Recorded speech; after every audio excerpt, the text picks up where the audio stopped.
안녕하세요. 어렵고 힘든 시간들을 보내고 있는데 비록 힘든 시간이지만 하나님의 말씀을 배울 수 있는 기회가 되어서 먼저 하나님 앞에 감사가 됩니다. 한 주간 전해지는 말씀을 통해서 하나님과의 관계도 올바로 맺고 또 하나님이 주시는 위로와 기쁨 가운데 사는 나머지의 생애가 되기를 간절히 소망합니다. 먼저 기도하고 시작하겠습니다. 같이 기도하죠. 우리를 사랑하시는 자비로우신 주님, 참으로 감사합니다. 하나님의 귀한 말씀을 주셔서 배울 수 있는 기회를 갖게 하시고 또 비록 온라인이지만 말씀을 배울 수 있도록 인도해 주신 것을 감사합니다. 한 주간 전해지는 하나님의 말씀을 통해서 성경의 사실성, 또 하나님의 살아계심, 그리고 우리 인생이 갖고 있는 문제에 대한 해답을 얻을 수 있도록 인도하시기를 원합니다. 말씀 앞에 나와 있는 모든 분들의 마음을 열어주시고 그 마음 속에 하나님의 말씀을 심어주시며 진리를 발견함으로 나머지의 삶과 영원한 운명이 하나님의 영광 가운데 함께하기를 간절히 소망합니다. 말씀을 듣는 모든 분들의 마음을 열어주셔서 잘 알아들을 수 있도록 도와주시고 옳고 그른 것을 분별할 수 있도록 인도하시기를 간절히 원합니다. 모든 시간 함께 해주시기를 원하면서 언제나 우리를 사랑하시는 예수님의 이름으로 기도합니다. 아멘. 신약성경 누가복음 12장 찾겠습니다. 신약성경 누가복음 12장 13절부터 보겠습니다. 무리 중에 한 사람이 이르되 선생님 내 형을 명하여 유업을 나와 나누게 하소서 하니 이르시되 이 사람아 누가 나를 너희의 재판장이나 물건 나누는 자로 세웠느냐 하시고 저희에게 이르시되 삼가 모든 탐심을 물리치라 사람의 생명이 그 소유에 넉넉한 데 있지 아니하니라 하시고 또 비유로 저희에게 일러 가라사대 한 부자가 그 밭에 소출이 풍성함에 심중에 생각하여 가로되 내가 곡식 쌓아둘 곳이 없으니 어찌할꼬 하고 또 가로되 내가 이렇게 하리라 내 곡간을 헐고 더 크게 짓고 내 모든 곡식과 물건을 거기 쌓아두리라.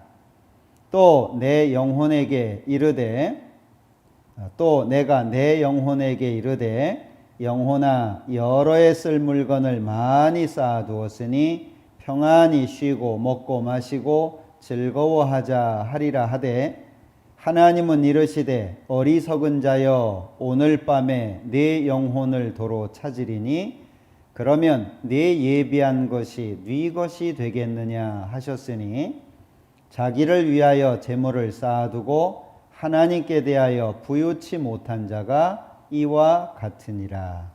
거기까지입니다. 어려운 상황 속이지만 반드시 배워야 되고 알아야 되는 문제가 있기 때문에 이렇게 함께하는 시간을 준비했습니다. 오랜 시간 기도했고 또 가까운 분들 비록 온라인이지만 초청을 해서 말씀을 함께 배울 수 있는 이 시간을 준비했습니다. 지금 우리가 살고 있는 이 시대는 외적인 혼란뿐만이 아니라 내적인 혼란을 겪고 있는 참으로 암울한 시대라고 말할 수 있습니다. 본질을 잃어버린 시대죠. 무엇이 중요한지, 무엇이 옳은지 이 본질에 대한 문제가 지금 우리 시대에는 많은 사람들 생각 속에서 사라져 있습니다.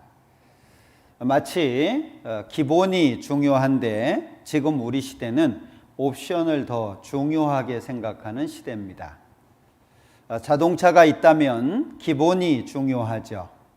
그리고 액세서리를 바꾼다든지 추가한다든지 하는 것은 옵션일 텐데 지금 우리 시대는 기본보다 옵션을 중시하는 시대입니다. 그리고 원래 진선미잖아요. 그런데 지금 우리 시대는 미선진으로 바뀌어져 있습니다. 진, 이것이 참이냐, 이것이 중요한데 지금 우리 시대는 미, 아름다우냐, 이것이 우선이 된 시대가 되어버렸습니다. 그래서 우리 시대를 어떤 사람은 피그컬처, 돼지 문화라고도 표현을 합니다. 지금 우리 시대는 생각이 없는 시대죠. 어떻게 하면 잘 먹을까? 어떻게 하면 잘 살까? 어떻게 하면 잘 놀을까? 지금 우리 시대는 오로지 육신의 것만을 추구하는 그런 시대가 되어버렸습니다. 잘 아시는 것처럼 본능적으로 사는 건 짐승입니다. 사람이 짐승과 다른 것은 무엇인가를 생각하는 것인데 이 슈바이처가 얘기했던 것처럼 사색하기를 포기하는 것은 정신적인 파산 선고와 같다. 생각을 안 하면 마치 공장이 파산한 것과 같다라고 표현을 한 겁니다. 그런데 지금 우리 시대는 이것이 진짜냐 이것도 뒤로 미뤄져 있고 이것이 옳은 것이냐 이것도 뒤로 미뤄져 있고 오로지 내 육신을 즐겁게 하고 내가 좋다고 생각하는 것이 옳다라고 생각하는 시대입니다. 과거에는 사람이라면 이렇게 살아야 된다라고 말했다면 지금 우리 시대는 네가 원하는 거, 네가 좋아하는 걸 해라. 그게 인생이다 라고 말하는 시대가 되었습니다.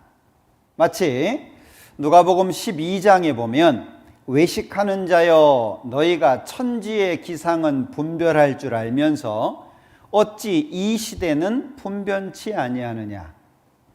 천지의 기상, 날씨가 좋겠다, 흐리겠다 구분을 하죠. 그런데 이 시대가 어떤 시대인지에 대해서는 생각지 않는다는 겁니다.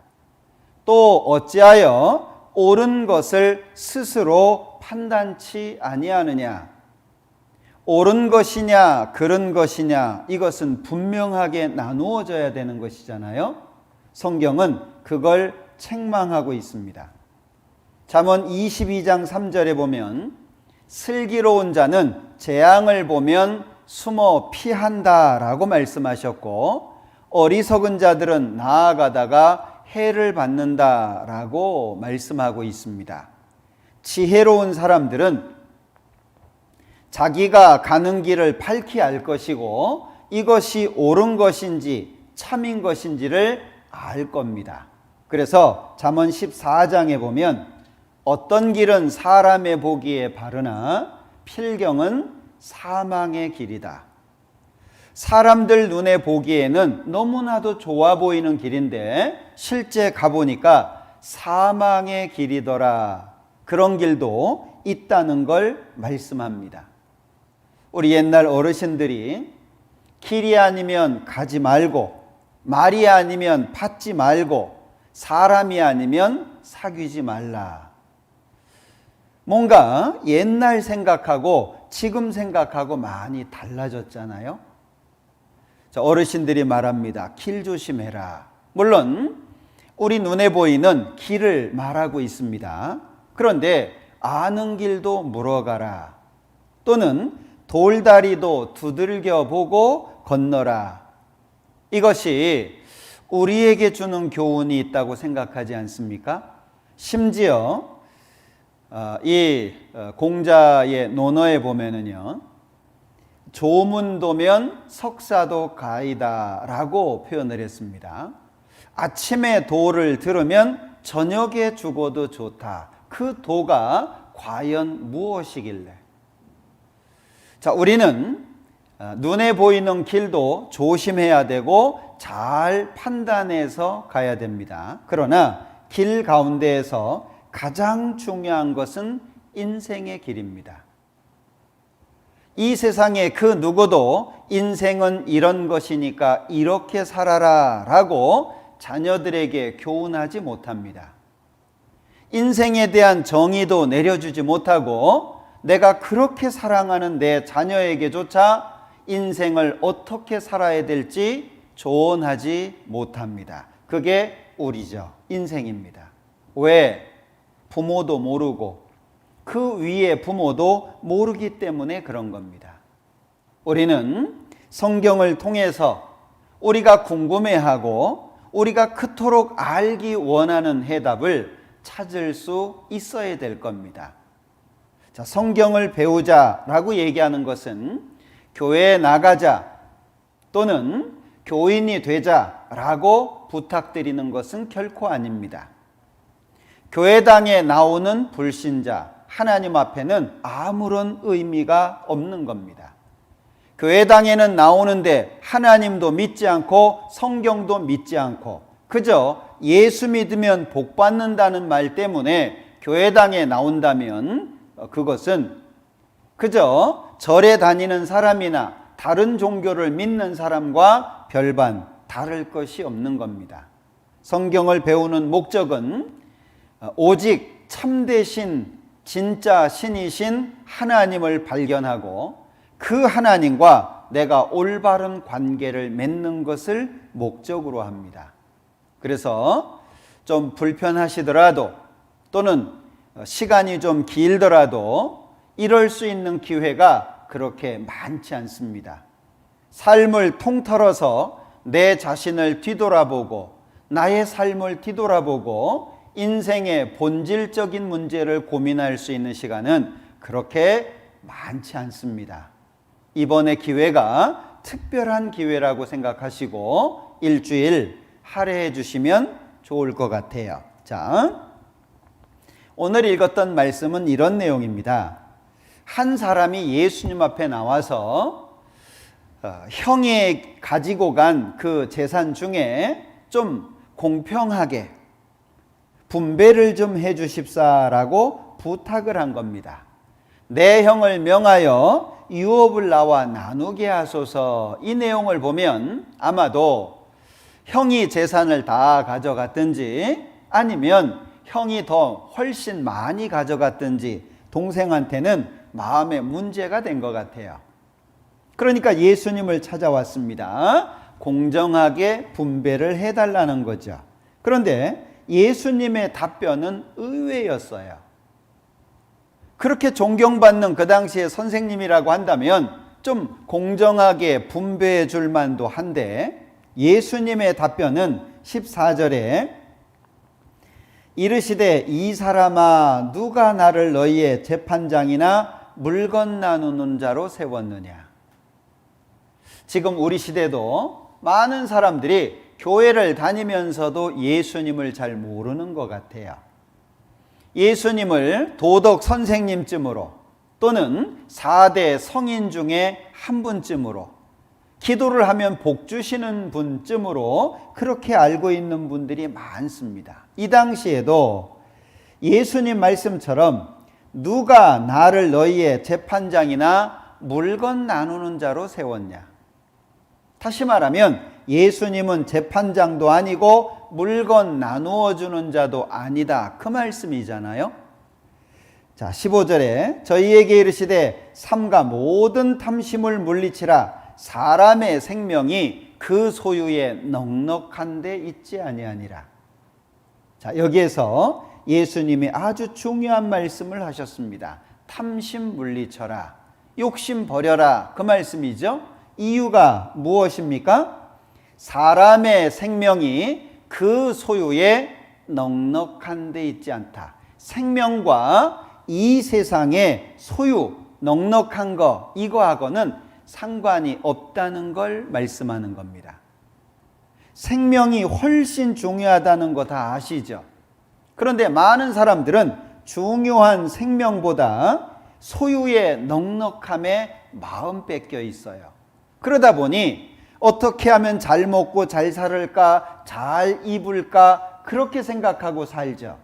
그러니까 정작 중요한 자기 생명에 대해서는 준비하지 못하고 자기 생명에 대해서는 뒤돌아보지 못하는 일이 생기는 겁니다. 그러니까 예수님이 비유를 말씀해 주셨어요. 생명이 얼마나 소중한지 아냐, 그걸 비유를 들어서 말씀합니다. 한 부자가 있었습니다. 농사를 지었는데 농사가 너무 잘 됐어요. 그러니까 소출이 풍성하니까 창고가 적습니다. 창고를 헐었습니다. 새로 지었습니다. 그리고 그 온 곡식을 창고 안에 집어넣었습니다. 그리고 19절에 여기 화면에 띄워놨는데요. 19절에 또 내가 내 영혼에게 이르되 영혼아 여러 해 쓸 물건을 쌓아두었으니 평안히 쉬고 먹고 마시고 즐거워하자 하리라. 자, 이 사람이 농사 잘 된 거, 소출 풍성한 거 창고에다가 넣어놨습니다. 그리고 뭐라고 얘기하냐면 자기 영혼한테 얘기하는 거예요.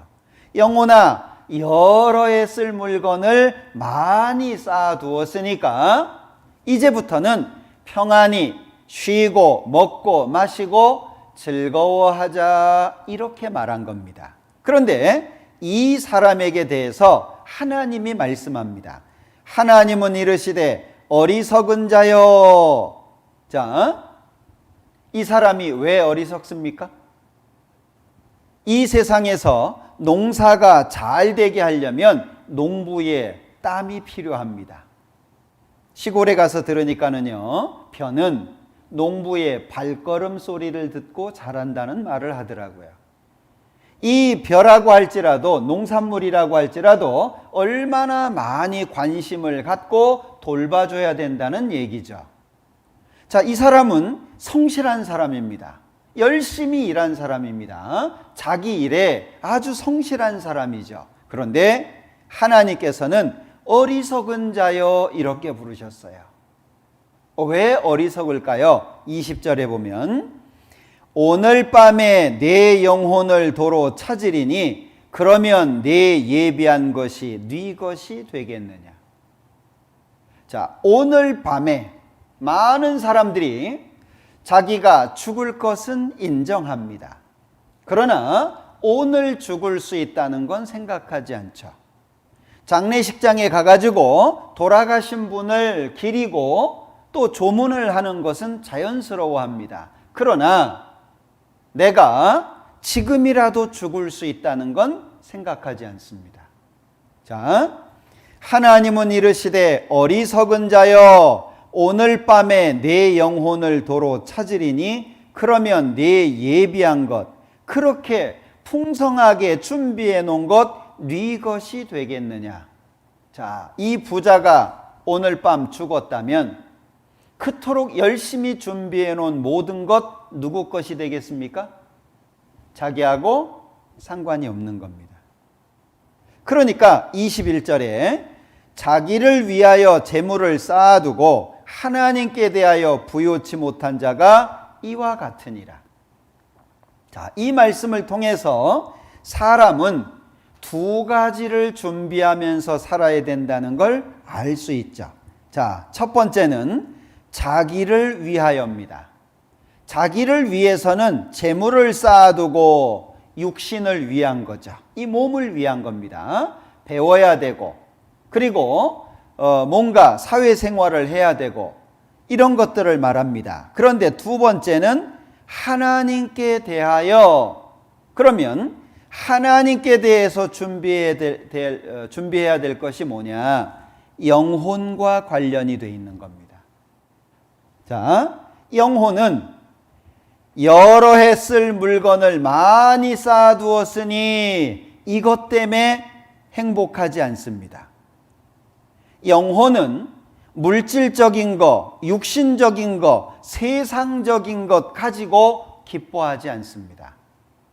여기 평안히 쉬고 먹고 마시고 즐거워하자, 이것은 육신이지 영이 아니다, 그 말이에요. 그러니까 이 사람이 어리석은 자가 될 수밖에 없었던 이유는 마치 영혼이 물질적인 거, 육신적인 걸 기뻐한다고 착각을 했죠. 그러니까 농사가 잘 되어서 소출이 풍성하니까 자기 영혼한테 평안히 쉬고 먹고 마시고 즐거워하자고 얘기한 겁니다. 이 사람이 무엇을 몰랐습니까? 영혼은 육신적인 것으로 기뻐하지 않고 하나님 앞에 준비해야 될 것은 영혼과 관련되어 있다는 걸 몰랐던 겁니다. 자, 우리는 어떻습니까? 열심히 살았잖아요. 열심히 살아오셨죠. 그런데 얼마를 살아오셨든 오늘 계산을 한번 해보시죠. 무엇을 남기셨습니까? 무엇이 마음에 있으십니까? 무엇을 두고 마음속에 영원히 남길 거라고 생각하십니까? 열심히 살아오셨잖아요. 자, 본질에는 관심이 없고 그저 육신적이고 쾌락만을 추구하는 시대. 그래서 진짜 자기를 잃어버린 시대가 지금 우리 시대입니다. 여러분들 기억하십시오. 이 세상의 것으로는 결코 만족할 것이 없다는 걸 기억하셔야 돼요.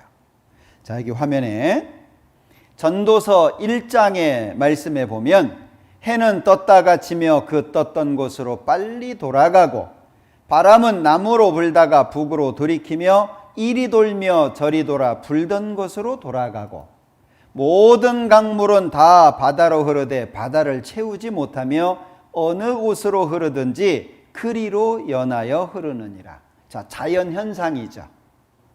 우리가 잘 알고 있는 자연 현상입니다. 자, 해 뜨지 못하게 할 수 있습니까? 아니면 하루를 더 길게 할 수 있는 능력이 사람에게 있습니까? 그렇지 않습니다. 해는 떴다가 그 떴던 곳으로 빨리 돌아갑니다. 정해진 길을 간다 그 얘기예요. 누군가가 그렇게 정해놨다는 걸 말하죠. 바람은 남으로 불다가 북으로 돌이킵니다. 바람의 길을 아시나요? 분명히 바람이 붑니다. 바람이 분다는 건 압니다. 그러나 바람은 눈에 보이지 않습니다.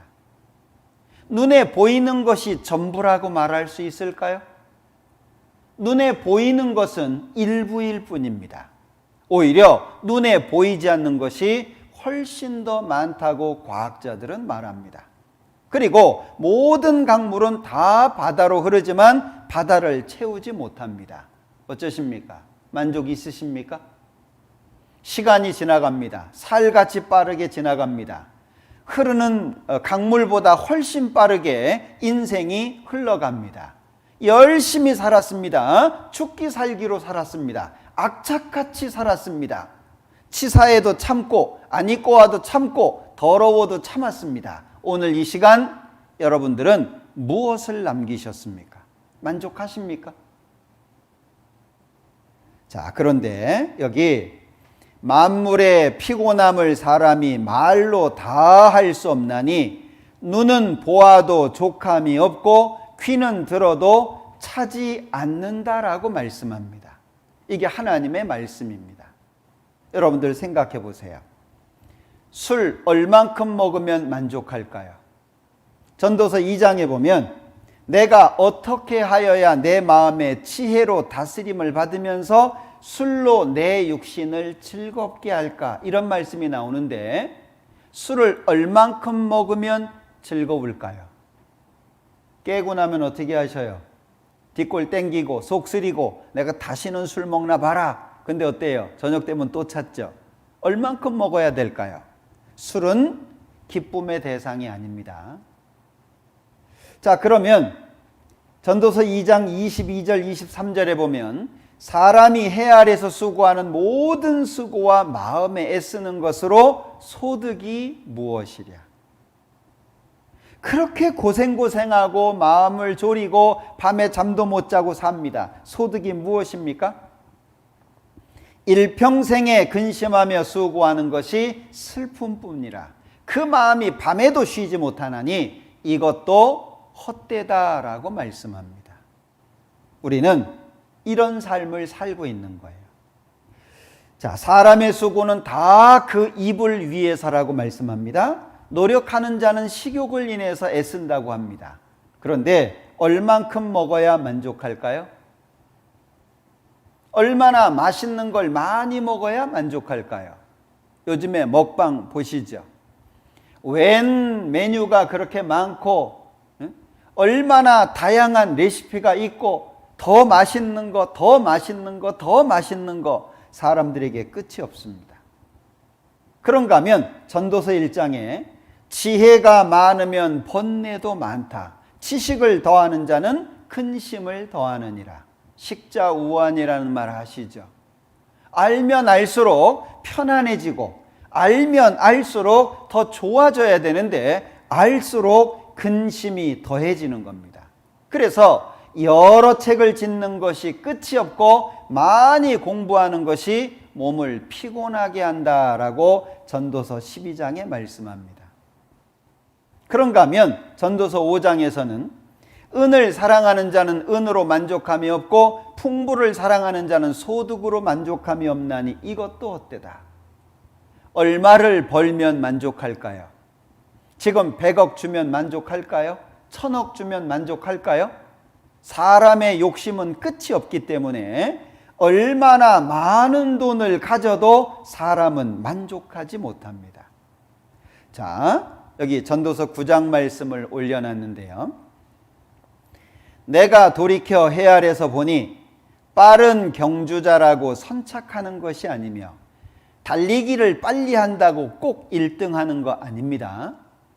유력자라고 전쟁에 승리하는 것이 아니며 전쟁 영웅이라고 해서 꼭 승리하는 게 아닙니다. 지혜자라고 식물을 얻는 것이 아니며 명철자라고 재물을 얻는 것이 아니며 기능자라고 은총을 입는 것이 아니니. 여러분들 얼마나 많은 분야에서 뛰어난 사람들이 많습니까? 우리 들어보셨을까요? 재주가 많으면 밥을 굶는다 그러잖아요. 우물을 파도 한 우물을 파라고 하잖아요. 여기 빠른 경주자입니다. 그러나 선착할 수 없는 경우도 있어요. 유력자인데 전쟁에 승리 못합니다. 지혜자인데 식물을 얻지 못하고 명철자인데 재물을 얻지 못하고 기능자인데 은총을 입지 못합니다. 이유가 뭐죠? 시기와 우연이 있다는 거예요. 그러니까 대저 사람은 자기의 시기를 알지 못하나니 물고기가 재앙의 그물에 걸리고 새가 올무에 걸림같이 인생도 재앙의 날이 홀연히 임하면 거기 걸리느니라. 장담할 수 있으십니까? 나는 재앙의 그물에 안 걸린다. 또는 올무에 안 걸린다. 나는 재앙의 날 피할 수 있다. 장담할 수 있으십니까? 이거는 사람이 할 수 있는 것이 아닙니다. 그래서 하나님께서는 전도서 7장에서 형통한 날에는 즐거워하지만 공고한 날에는 생각하라고 말씀하시는 거예요. 여러분들 생각하셔야 됩니다. 나는 교회 싫어. 예수는 나하고 궁합이 안 맞아. 우리 집안은 불교 집안이야. 그런 거하고 상관없습니다.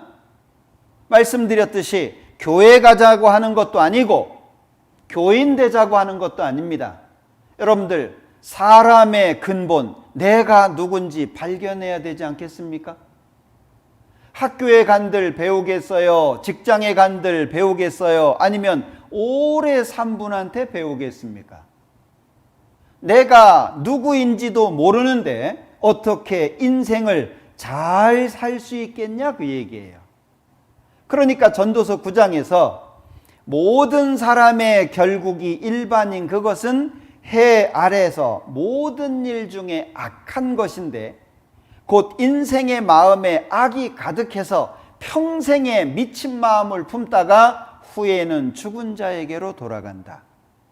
한마디로 하나님은 말씀합니다. 평생에 미친 마음을 품고 사는 게 인생이다. 돈에 미치고 여자에 미치고 취미에 미치고 도박에 미치고 스포츠에 미치고 지식에 미치고 평생 그러다가 결국 죽는 자에게로 돌아가는 거예요. 지금 우리 시대는 지식이 굉장히 높은 시대죠. 아마 우리나라 같은 경우에는 문맹률이 굉장히 낮을 거라고 생각을 합니다. 많이 배웠습니다. 어떻게 인생의 답을 찾으셨습니까? 한때는 대기업의 중역이었습니다. 임원이었습니다. 사람들에게 존경받았습니다. 답 찾으셨습니까?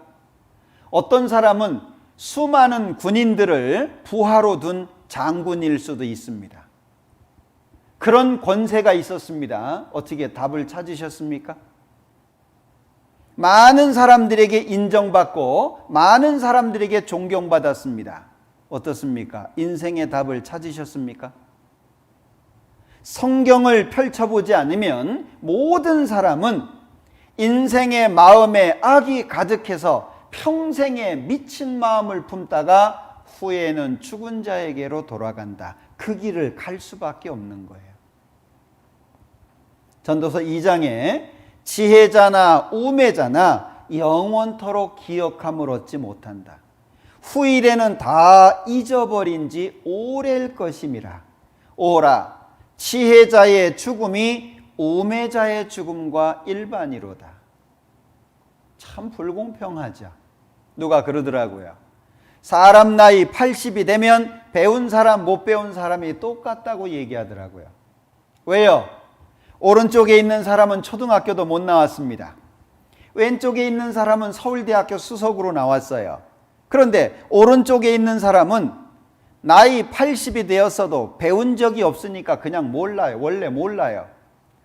그런데 이 왼쪽에 있는 사람 서울대학 수석으로 졸업했는데 나이 80이 되니까 막 치매도 옵니다. 몸이 약해지기 시작합니다. 정신도 흐려집니다. 기억력도 떨어집니다. 배웠는데 졸업장도 있는데 생각이 안 나는 거예요. 분명히 배웠는데. 그러면 원래 배우지 못해서 모르는 사람하고 기억이 안 나서 모르는 사람하고 무슨 차이일까요?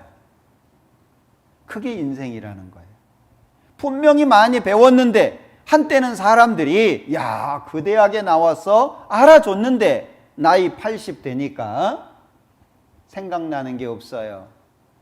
아예 못 배운 사람하고 무엇이 다릅니까? 그게 인생이라고 하는 겁니다.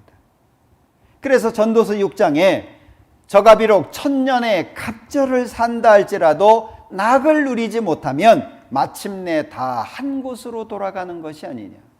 천년의 갑절을 산다라고 할지라도, 자, 천년의 갑절이면 2000년입니다.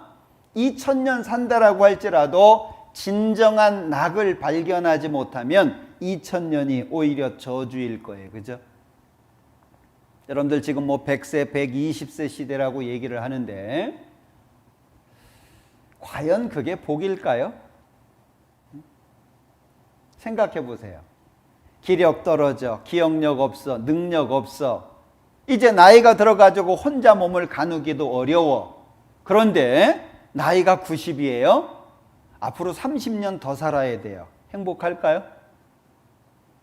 만약에 20대의 건강을 가지고 20대의 기력을 가지고 120년 산다면 그건 복이겠죠. 그런데 어떻습니까? 사람은 생로병사의 길을 거스릴 수가 없어요. 남들보다 조금 오랜 시간 건강하고 남들보다 조금 오랜 시간 피부가 탱탱할 뿐이지 결국에 죽음으로 가는 길은 막을 수 없는 겁니다. 그래서 누가 말하잖아요. 인생무상 삶의 회의. 여러분들 전도서 2장 20절에 보면 이러므로 내가 해 아래서 수고한 모든 수고에 대하여 도리어 실망케 하였도다. 뒤돌아보니까 실망이에요. 어떻습니까? 인생 참 더덥다. 세월이 속절없이 빠르고 헛되고 허전하다. 나이가 들면 들수록 인생의 허무함을 많이 느끼지 않습니까? 왜 그렇게 될까요? 왜 세상에 있는 모든 일은 하면 할수록 익숙해지고 좋아지는데 인생은 시간이 지나면 지날수록 어려워질까요? 고민해 보셨습니까? 시편 90편에 보면 우리의 연수가 70이요 강건하면 80이라도 그 연수의 자랑은 수고와 슬픔뿐이요 신속히 가니 우리가 날아가나이다 라고 기록하고 있습니다.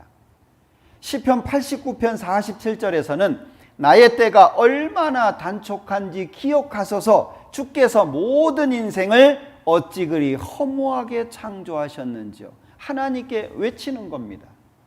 하나님, 왜 이렇게 인생이 허무하게 만들어졌습니까?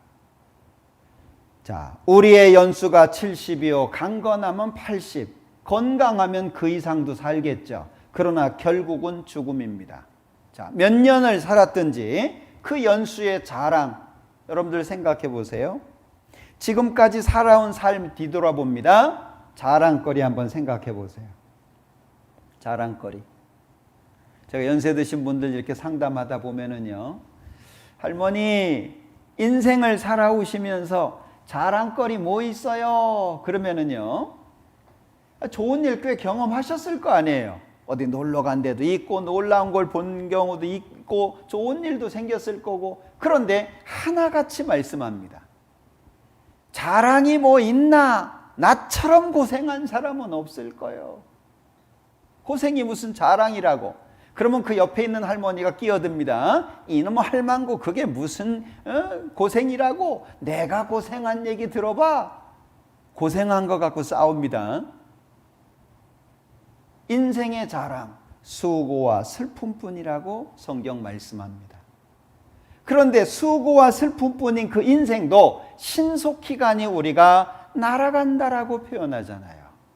너무 빠르게 지나가죠. 자, 그래서 시편 39편에서는 여호와여 나의 종말과 연한의 어떠함을 알게 하사 나로 나의 연약함을 알게 하소서. 주께서 나의 날을 손넓이만큼 되게 하심에 나의 일생이 주의 앞에는 없는 것 같사오니 사람마다 그 든든히 선 때도 진실로 허사뿐이니이다. 진실로 각 사람은 그림자같이 다니고 헛된 일에 분요하며 재물을 쌓으나 누가 취할는지 알지 못하나이다. 우리가 이런 삶을 살고 있다는 거예요. 여러분들 생각해 보세요. 우리가 얼마나 연약한 존재인가요? 다윗이 고백합니다. 나와 사망 사이는 한 걸음뿐이다. 아마 오늘도 예상치 못하게 죽음의 순간이 몇 번 지나갔을 수 있어요. 내가 모르는 사이에, 내가 알지 못하는 그 사이에 죽음의 손길이 나를 몇 번이나 비껴갔는지 혹시 아십니까? 우리 모르는 거예요. 나와 사망 사이는 한 걸음뿐이다. 야곱이 바로왕 앞에서 고백한 것처럼 내 나그네 길의 세월이 130년입니다. 나의 연세가 얼마 못 돼서 나의 조상의 나그네 길의 세월에는 미치지 못하지만 험악한 세월을 보냈습니다. 이 야곱이라고 하는 사람이 130년을 사는 동안 그 130년을 뭐라고 정리합니까? 험악한 세월을 보냈습니다. 여러분들 어떠십니까? 인생 돌아보면 참 어려움 많죠? 어려웠던 일들 많죠? 그 어려움 속에서 왜 우리가 오늘까지 살 수 있었냐? 하나님의 도우심 때문입니다. 왜?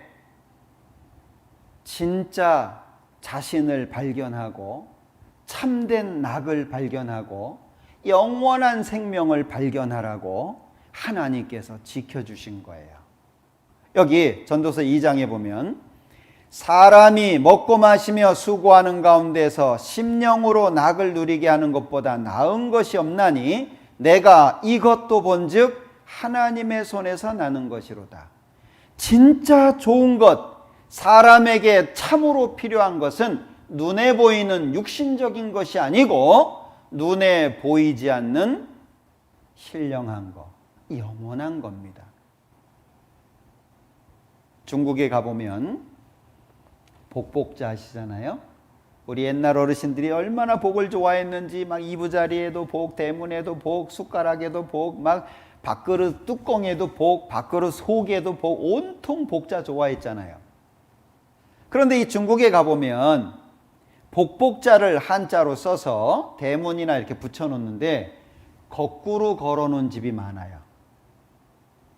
복복자를 뒤집어서 붙여놨어요. 거꾸로. 글자가 뒤집어지게 거꾸로 붙여놨어요. 여러분들, 참된 복은, 사람에게 진짜 필요한 영혼의 참된 복은 땅에서 올라오는 게 아니고 하늘에서 내려오는 겁니다. 그래서 우리 옛날 어르신들이 하늘 천자 좋아했잖아요. 사람이 잘못하면 천벌 받는다. 사람이 기가 막히게 생명이 보존되면 천운이 따랐다. 하늘이 도왔다. 그 하늘이 시퍼런 하늘이 아닙니다. 순천자는 존하고 역천자는 망한다. 그 천이, 그 하늘이 시퍼런 하늘이 아닙니다. 진인사 대천명, 사람이 최선을 다하지만 결과는 하늘에 달려있다. 이게 시퍼런 하늘이 아닙니다. 하늘천, 한일자와 큰 대자, 하나이신 큰 분, 우리 조상들은 조물주라고 표현을 했어요.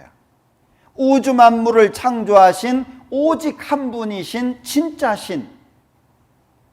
여러분들, 고개를 들어서 하늘을 봐야 됩니다.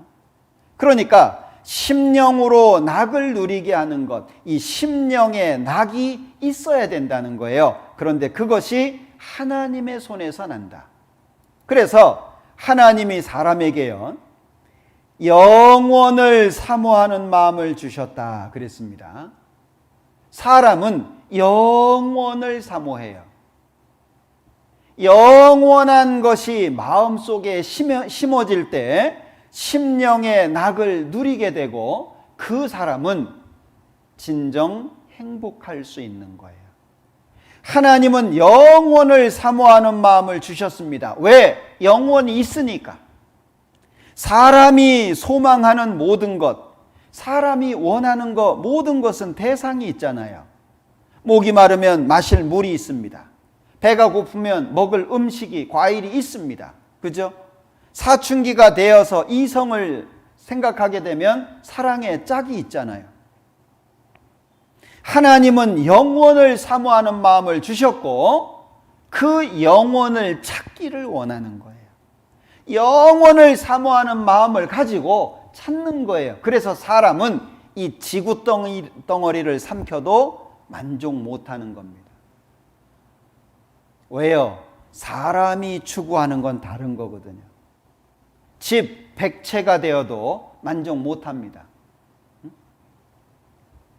우리 99채, 999채 집 얘기하잖아요. 이게요, 아무리 많은, 아니 이 지구 덩어리를 다 소유한다라고 해도 사람은 결코 만족하지 못합니다. 왜? 사람 속에는 영원을 사모하는 마음이 있기 때문에 그래요. 하나님은 성경을 주시고 하나님을 찾으라고, 그 영원을 사모하는 마음, 그걸 가지고 영원을 찾으라고, 노력하라고 말씀하고 계시는 겁니다. 모르고 태어난 인생입니다. 그러나 알고 가야 되지 않겠습니까? 이 땅에 태어났는데 모르는 게 너무나도 많습니다. 학교에서 배우고 여기저기에서 배우고 직장에서조차 배웁니다. 삶의 현장에서 배웁니다. 많이 배웠습니다. 그럼에도 불구하고 정작 알아야 될 것을 모르고 살잖아요.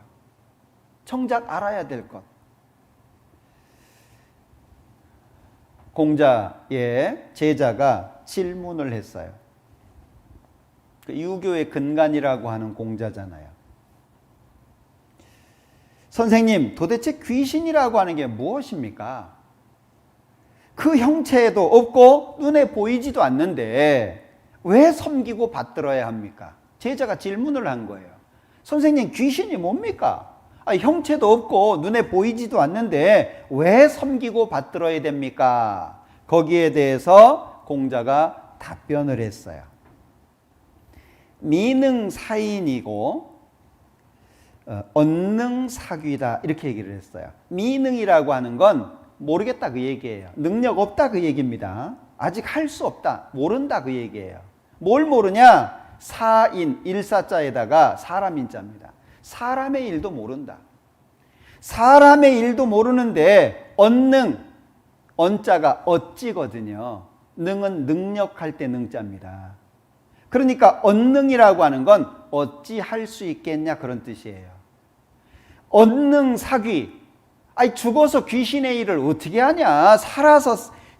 살아있는 사람의 일도 모르는데 죽은 뒤에 귀신의 일을 내가 어떻게 알겠냐. 그러니까 제자가 또 질문을 했어요. 그러면 죽음이라고 하는 것이 무엇이고 사람이 죽은 후에는 어떻게 되는 겁니까? 라고 질문을 합니다. 아주 유명한 내용이죠. 답변을 합니다.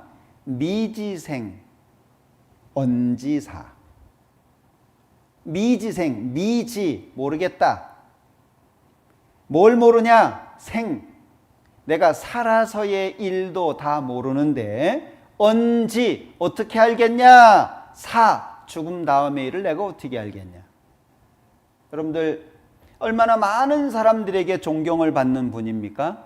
얼마나 많은 공부를 해서 마치 돌을 닦다가 득도한 사람처럼 불려지잖아요. 그런데 그가 말합니다. 모르겠다. 혹시 여러분들은 아십니까? 우리는 모르는 게 너무 많아요. 답을 알고자 해도 어디에서 배울 거면 누구에게 답을 찾을 겁니까? 그래서 많은 사람들이 이 노래하는 거 보면은요, 꽤 오래된 노래인데 인생은 나그네 길 어디서 왔다가 어디로 가는가 들어보셨죠? 인생은 나그네 길 어디서 왔다가 어디로 가는가. 그 노래 보면 가사 아무리 뒤져봐도 답이 없어요. 인생은 미완성 쓰다가 만 그림. 인생은 미완성이라는 거예요. 쓰다가 만 그림처럼. 인생이란 뭐냐? 많은 사람들이 궁금해합니다. 정말 오래된 노래죠. 이 인생이란 무엇인가? 청춘은 즐거워. 피었다가 시들으면 다시 못 올 내 청춘. 인생에 대해서 많은 사람들이 궁금해합니다. 인생이란 무엇인가? 청춘은 즐거워. 피었다가 시들으면 다시 못 올 내 청춘. 마시고 또 마시고 이 밤이 지나도록. 그 다음에 뭐죠? 춤을 춥시다. 답이 있어요, 없어요? 아무리 내용을 들어봐도 답이 없어요. 그러니까 청춘 돌려달라고 소리치잖아요. 청춘아, 내 청춘아, 어딜 가냐. 예, 안 늙고 싶은데 언젠간 가겠지. 푸르른 이 청춘. 피고 또 지는 꽃잎처럼. 달 밝은 밤이면 창가에 흐르는 내 젊은 연가가 구슬퍼. 인생 답을 모르잖아요. 자, 여기 제가 여백이라고 하는 노래인데 이 가사가 참 뭔가 생각하게 해요. 자, 여기 보면 얼굴이 잘생긴 사람은 늙어가는 게 슬프겠지. 아무리 화려한 옷을 입어도 저녁이면 벗게 되니까. 내 손에 주름이 있는 건 길고 긴 내 인생의 훈장이고 마음에 주름이 있는 건 버리지 못한 욕심의 흔적. 청춘은 붉은색도 아니고 사랑은 핑크빛도 아니더라. 어떻게 살아보니까 청춘이 붉은색입니까? 어떻게 살아보니까 사랑이 핑크빛이든가요? 예, 여기 전화기 충전은 잘하면서 내 삶은 충전하지 못하고 사네. 참. 전화기는 매일매일 충전 잘하시죠? 응? 충전 조금 이 남아 있으면 이 배터리 양이 조금 남아 있으면 긴장하고 어떻게 해서든지 막 충전하려고 막 충전할 수 있는 장소 찾고 막 그러잖아요. 그런데 전화기 충전은 잘했는데 내 삶은 충전하지 못하고 산다는 거죠. 마음에 뭐가 없어요? 여백이 없어요. 여백이. 책에 여백이 있잖아요. 인생에도 여백이 필요합니다. 여러분들 노래 작사도 하고 작곡도 합니다.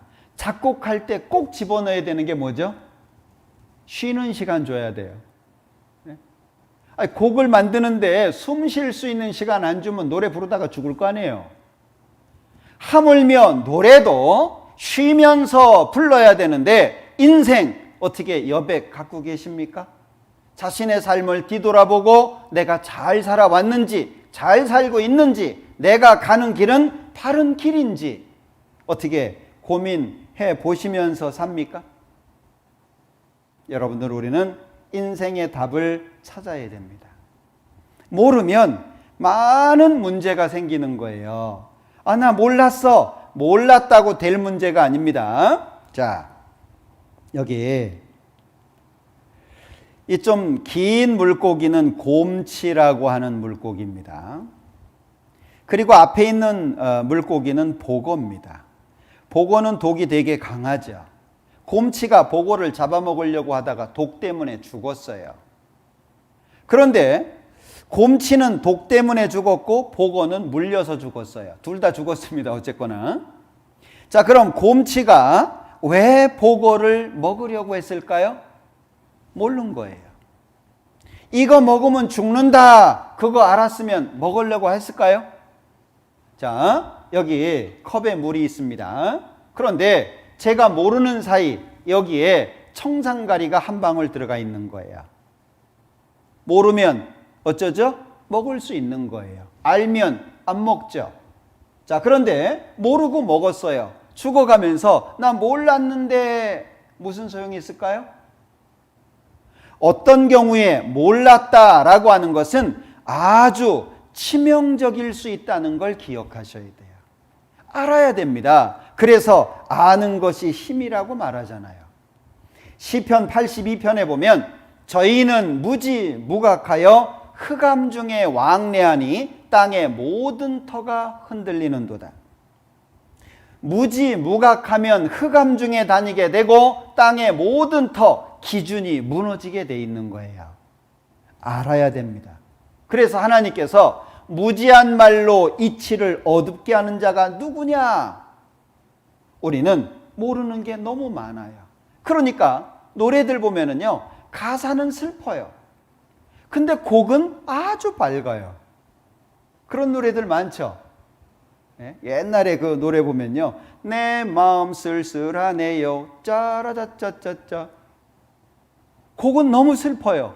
지금 나는 슬퍼. 마음이 쓸쓸해요. 근데 곡은 아주 밝잖아요. 왜? 모르니까. 그러니까 무식하면 용감하다. 모르면 막 갈 수 있는 겁니다. 모르면 죽음의 길도 막 갈 수 있는 거예요. 여러분들 여기 칠판에 한번 보세요. 우리 옛날에 칠거지약이라고 하는 것이 있었죠. 그 중에 하나가 뭐냐면 결혼을 했는데 이 며느리가 아들을 낳지 못하면 집안의 대를 끊는다 그래가지고 내쫓았어요. 그것을 뭐 소방 맞았다 뭐 이렇게 얘기하잖아요. 자, 아들 못 낳는데 왜 며느리 쫓아냈습니까? 이유가 뭐예요? 왜 며느리를 쫓아내요? 이게 무식의 극치입니다. 몰라서 그러는 거예요. 여러분들 1901년도에 혈액형이 있다는 거 알아냈잖아요. 그 전에는 이 피가 그냥 빨간 물이에요. 똑같은 빨간 물이에요. 혈액형이 있다는 걸 몰랐던 겁니다. 자, 1800년대 후반에서 1900년대까지 알아낸 것이 이 사람에게 염색체가 있다는 것. 그리고 1953년에 DNA를 찾아내잖아요. 그래서 노벨상까지 타게 되거든요. 자, 그래서 사람들이 알게 된 것이 뭐냐면 사람은 23쌍의 염색체가 있다는 거예요. 그 중에 22쌍은 체세포라고 해가지고 몸을 만들어요. 몸 여기저기를 만드는 겁니다. 그리고 한 쌍은 성염색체라고 해가지고 남자냐 여자냐 이걸 구분하는 거예요. 그러면 여자는 XX, 남자는 XY인데 여자는 아무리 고민을 해도 X밖에 없어요. 우리 옛날 어르신들 그런 분들 꽤 있었어요. 집안에 아들이 귀했는데 절에 100일 불공 들여가지고 아들 낳았다고. 예? 100일 불공, 아니 평생 불공 들여봐야 아들 못 납니다. 불공 들여서 아들 난 게 아니에요. 그때는 왜 그런 말들이 통용이 됐습니까? 모르니까 그런 말들이 맞는 것처럼 들린 거예요. 그런데 과학이 발달이 되면서 여자는 XX, 남자는 XY예요. Y가 남자입니다. 그러면 자 보셔요. 여자가 주는 X에 남자가 X를 주면 딸이 나오겠죠. 여자가 주는 X에 남자가 Y를 주면 아들 나오잖아요. 누구 쫓아내야 돼요? 예? 누구를 쫓아내야 돼요? 아들 쫓아내야죠. 남자냐 여자냐라고 하는 것은 여자의 문제가 아니고 남자의 문제인 거예요. 그러니까 왜 며느리가 아들 못 낳냐? 아들 때문이에요. 근데 그것을 그 당시에 몰랐잖아요. 그러니까 쫓아내는 겁니다. 그래서 시바지를 드리고 또 다른 사람을 드리고 아들을 그렇게 원했으니까. 모르니까 그러는 거예요. 여러분들, 내가 몰랐다, 이것은 간단한 문제가 아닙니다. 모르면 치명적일 수 있다는 걸 기억하셔야 돼요. 그래서 오늘부터 시작해서 성경의 가장 기초적인 것부터 시작해가지고 가장 중요한 문제까지 일주일 동안 말씀을 드리려고 합니다. 자, 여기 욥기 34장에 보면 엘리후가 말을 이어가로되 지혜 있는 자들아 내 말을 들으며 지식 있는 자들아 내게 귀를 기울이라. 입이 식물의 맛을 변별함 같이 귀가 말을 분변하나니. 자, 여기 변별과 분별 이렇게 기록되어 있는데요. 변별이라고 하는 것은 사물의 옳고 그름이나 좋고 나쁨, 같고 다른 것을 가리는 걸 말한대요. 그리고 분별이라고 하는 건 서로 다른 사물의 종류에 따라 나누어서 가르는 거예요. 의미가 조금씩 좀 다르죠. 그러니까 입이 식물의 맛을 변별한다. 이것은 이게 음식이 상했냐 아니면 신선하냐, 맛있냐 맛없냐, 짜냐 다냐 이런 것들을 구분하는 거예요. 그런데 귀가 말을 분별한다. 이게 맞는 말 쪽의 말이냐 틀린 말 쪽의 말이냐, 이게 합당한 쪽의 말이냐 이게 합당치 않은 쪽의 말이냐, 그것을 구분한다는 거예요. 그러면서 우리가 스스로 옳은 것은 택하고 무엇이 선한가 우리끼리 알아보자. 자, 내가 예수 믿겠다, 하나님 믿겠다, 벌써부터 그렇지 않더라도 알아볼 수는 있잖아요. 만약에 내가 알고 있는 것이 틀렸어요. 눈 떠보니까 지옥이에요. 누구 원망할 거예요? 많은 사람들이 까짓것 지옥 가지라고 얘기합니다. 책임지지 못할 말은 하지 마셔요. 감기 몸살만 걸려도 죽겠다고 그냥 이 사람 저 사람한테 짜증내고 막 중리 사니 막. 사람은 약한 존재입니다. 사람은 연약한 존재예요. 강한 척 할 필요 없습니다. 까짓거 한 번 죽지 두 번 죽냐 이런 얘기하면 안 됩니다. 실제 죽음의 상황 앞에서 사람이 얼마나 연약해지는지를 아셔야 돼요.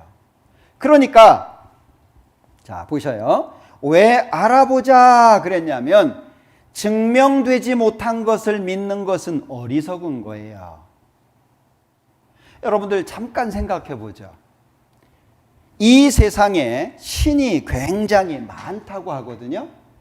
자, 이 세상에 신이 굉장히 많은데 인도라고 하는 나라에 가잖아요. 인디아. 인도네시아 말고 인도요. 인도는 3억 3천만의 신이 있다고 얘기합니다. 3억 3천의 신이 있으려면 어지간한 건 다 신이어야 돼요. 하다못해 길바닥에 굴러다니는 돌멩이까지 신이 돼야 돼요. 얼마나 많은지 몰라요. 자, 그 위에 네팔이라고 하는 나라는 2억의 신이 있다라고 얘기합니다. 그런가 하면 일본 같은 경우에는 800만 가지라고 얘기합니다. 그런데 일본에서 이 800만 가지는 꼭 숫자적으로 800만이라기보다는 많다라는 뜻이에요. 아주 많다. 우리나라에선 많은 거 표현할 때 어떻게 해요? 5만 가지 뭐 이러잖아요. 그게 꼭 숫자적으로 5만 가지를 말하는 건 아니죠. 많다는 뜻이에요. 자, 그런가 하면 우리나라 제주도 같은 경우에는 18,000의 신이 있어요. 신 없는 데 있습니까? 전 세계 돌아다녀 보면서 신 없는 데 있어요? 그래서 제주도 같은 경우에는 신구간이라고 해가지고 지금은 뭐 많이 희석됐습니다만은 1년 중에 15일이 안 되는 그 짧은 기간 안에 이사를 합니다. 왜요? 신들이 이제 결산하러 회의하러 갑니다. 그럼 이제 제주도에는 신이 없는 거예요. 그 틈을 타가지고 부뚜막도 고치고 이사도 하고 뭐 할 거 다 하는 거예요. 그래서 이사 언제 해요? 손 없는 날 하잖아요. 손 없는 날이 뭐예요? 이거 없는 날은 아니겠죠? 네? 귀신이 쉬는 날이에요. 신이 없는 곳이 없어요. 그런데 잘 보십시오. 자기를 스스로 증명하지 못하는 신을 믿을만 하냐 그 얘기예요. 자기를 증명하지 못하는 신은 거짓입니다. 가짜예요. 그런데 존재하는 수많은 신들 가운데에서 자기를 증명하는 신이 있습니까? 하나도 없어요. 그냥 믿는 거예요. 우리나라 봐봐요. 그냥 조상들 쪽부터 불교예요. 조상 때부터 유교예요. 그냥 내려온 전통이라고 생각하고 받아들이는 거예요. 정말 그것이 맞냐 틀리냐 있냐 없냐 따져본 적 없어요. 그냥 하니까 따라가는 거예요. 어쩌셔요? 자신을 증명하지 못하는 신을 믿는 건 이게 어리석은 겁니다. 자기를 증명하지 못하는 신은 가짜고 증명되지 않은 신을 믿는 건 어리석은 거예요. 성경은 하나님께서 우리에게 하나님을 찾아오라고 주신 지도와 같아요. 하나님의 마음을 우리에게 전달해 주시는 편지와 같아요. 찾아오라고. 하나님을 떠나서 하나님을 잃어버린 인생들에게 하나님을 찾을 수 있는 진리를 발견할 수 있는 길로 하나님이 주신 겁니다. 그래서 성경을 배우는 이유가 뭐냐? 인생의 문제의 답이 성경에 있기 때문에 그래요. 인생의 모든 문제의 답이 성경에 있고 그 답을 얻은 사람이 인생의 궁극적인 목적인 행복을 누릴 수 있는 겁니다.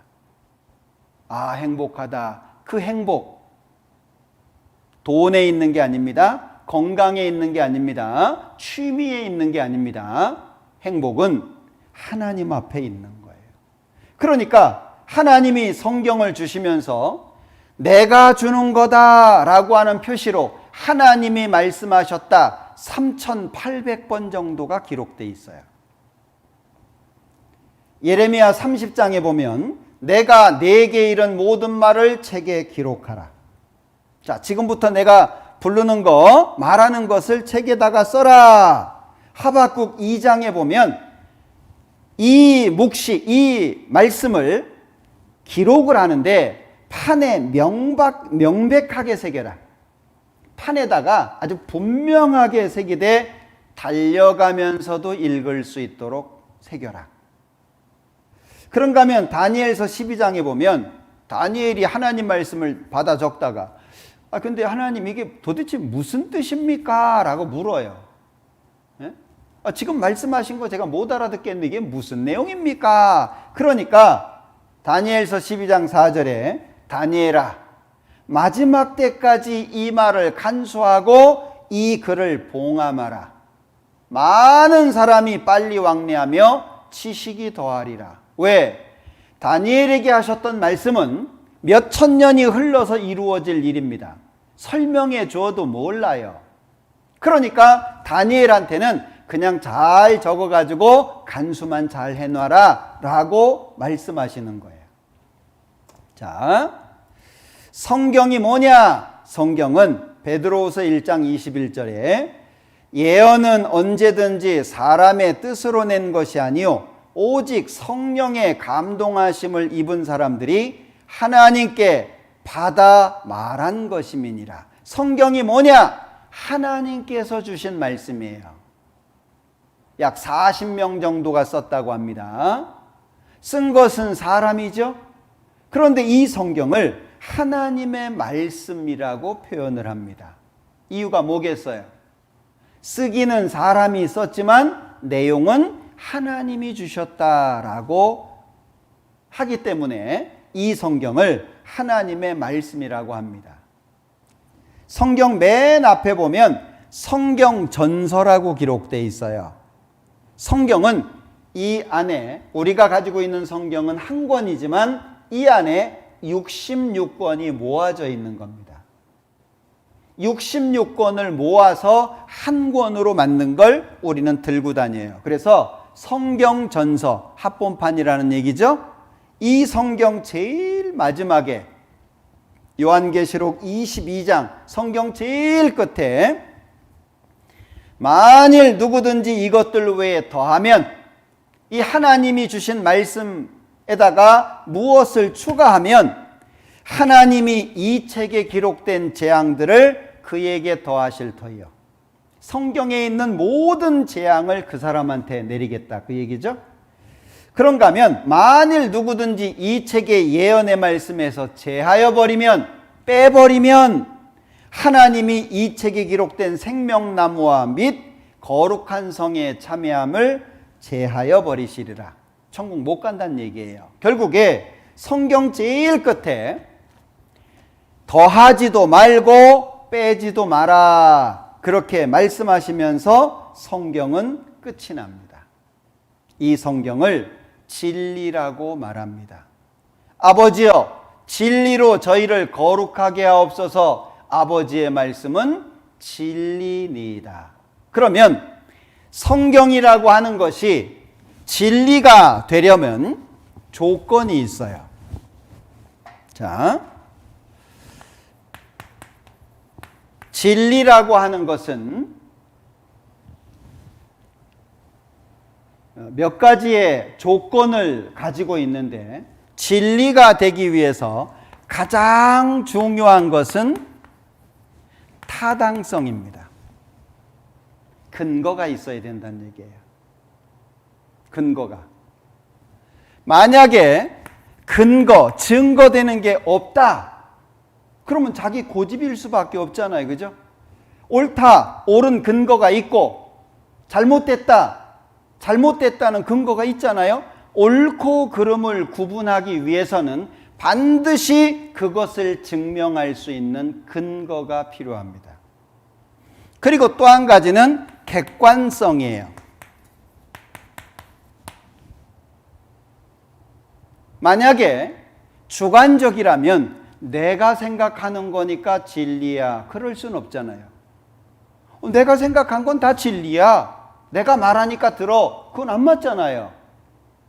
주관적인 것은 결코 진리가 될 수 없습니다. 그런가 하면 또 한 가지는 보편성입니다. 우리끼리 아는 거니까 진리야. 그건 진리가 될 수가 없어요. 그래서 진리라고 하는 말의 사전적인 정의가 뭐냐면 언제 어디서나 누구든지 인정할 수 있는 보편, 타당한 인식의 내용을 진리라고 말합니다. 말씀드린 세 가지 조건이에요. 누구나 인정할 수 있어야 돼요. 그래야 진리라고 말할 수 있는 겁니다. 그런데 성경을 진리라고 말씀하거든요.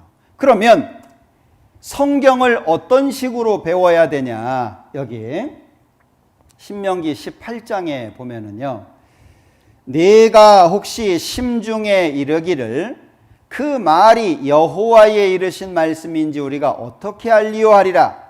만일 선지자가 있어서 여호와의 이름으로 말한 일에 증언도 없고 성취함도 없으면 이는 여호와의 말씀하신 것이 아니요 그 선지자가 방자히 한 말이니 너는 그를 두려워 말지니라. 자, 어떤 사람이 마음속에 생각합니다. 그게 하나님 말씀인지 어떻게 알아? 막 짜집기 해가지고 요리조리 맞춰가지고 그럴듯하게 만들었을 수 있잖아 라고 생각을 한다면 22절에 만일 선지자가 있어서 여호와의 이름으로 말한 일에 증험이라고 하는 건 증거로 삼거나 내세울 만한 경험, 개인적인 거예요. 개인적인 거. 어떤 사람이 미국에 가가지고요, 샌프란시스코를 갔대요. 금문교라고 다리가 있잖아요. 네? 내가 봤다.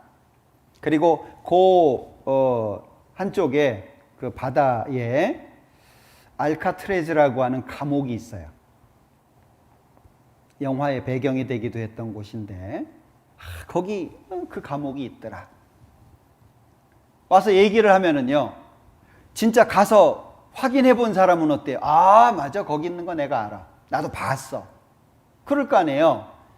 자, 증험이라고 하는 건 증거로 삼거나 내세울 만한 경험이에요. 아, 알아. 나도 봤어. 내가 경험해 봤어.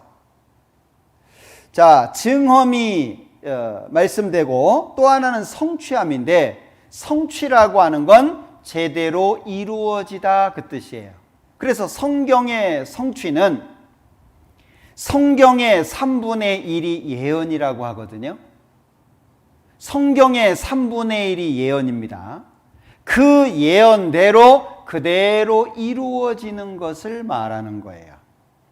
그러니까 이렇게 말할 수 있겠죠. 자, 조금 달라졌습니다. 잘 보셔야 돼요. 요거하고 조금 달라졌어요.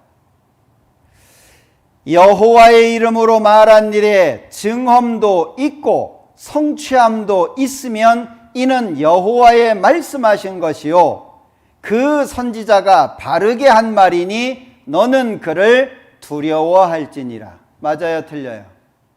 맞잖아요. 그러니까 이게 정말 하나님의 말씀이라고 한다면 증험도 있어야 되고 성취함도 있어야 된다 그 얘기예요. 그럼 우리는 뭐 하면 될까요? 확인하면 되잖아요.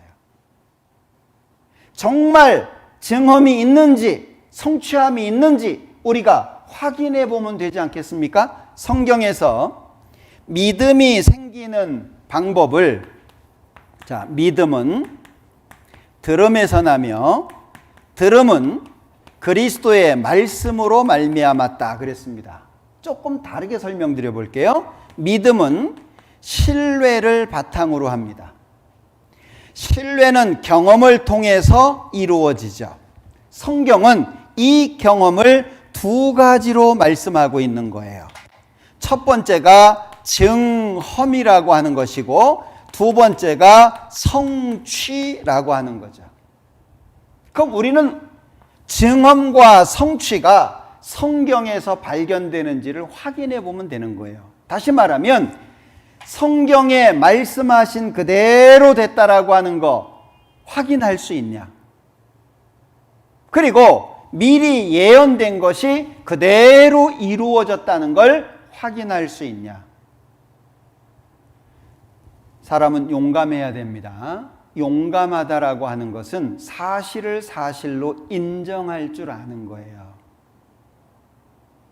비겁하다는 게 뭐죠? 사실을 사실로 인정 안 하는 게 비겁한 거예요. 사실이라면 그 사실을 마음속에 받아들여야 된다는 거죠. 자, 그래서 오늘은 첫날이기 때문에 기본적인 걸 말씀을 드리는 겁니다. 앞으로 성경을 이렇게 공부할 겁니다. 그런 걸 이제 말씀을 드리는 거예요. 성경이 뭐냐? 보이지 않는 하나님을 증거하는 말씀입니다.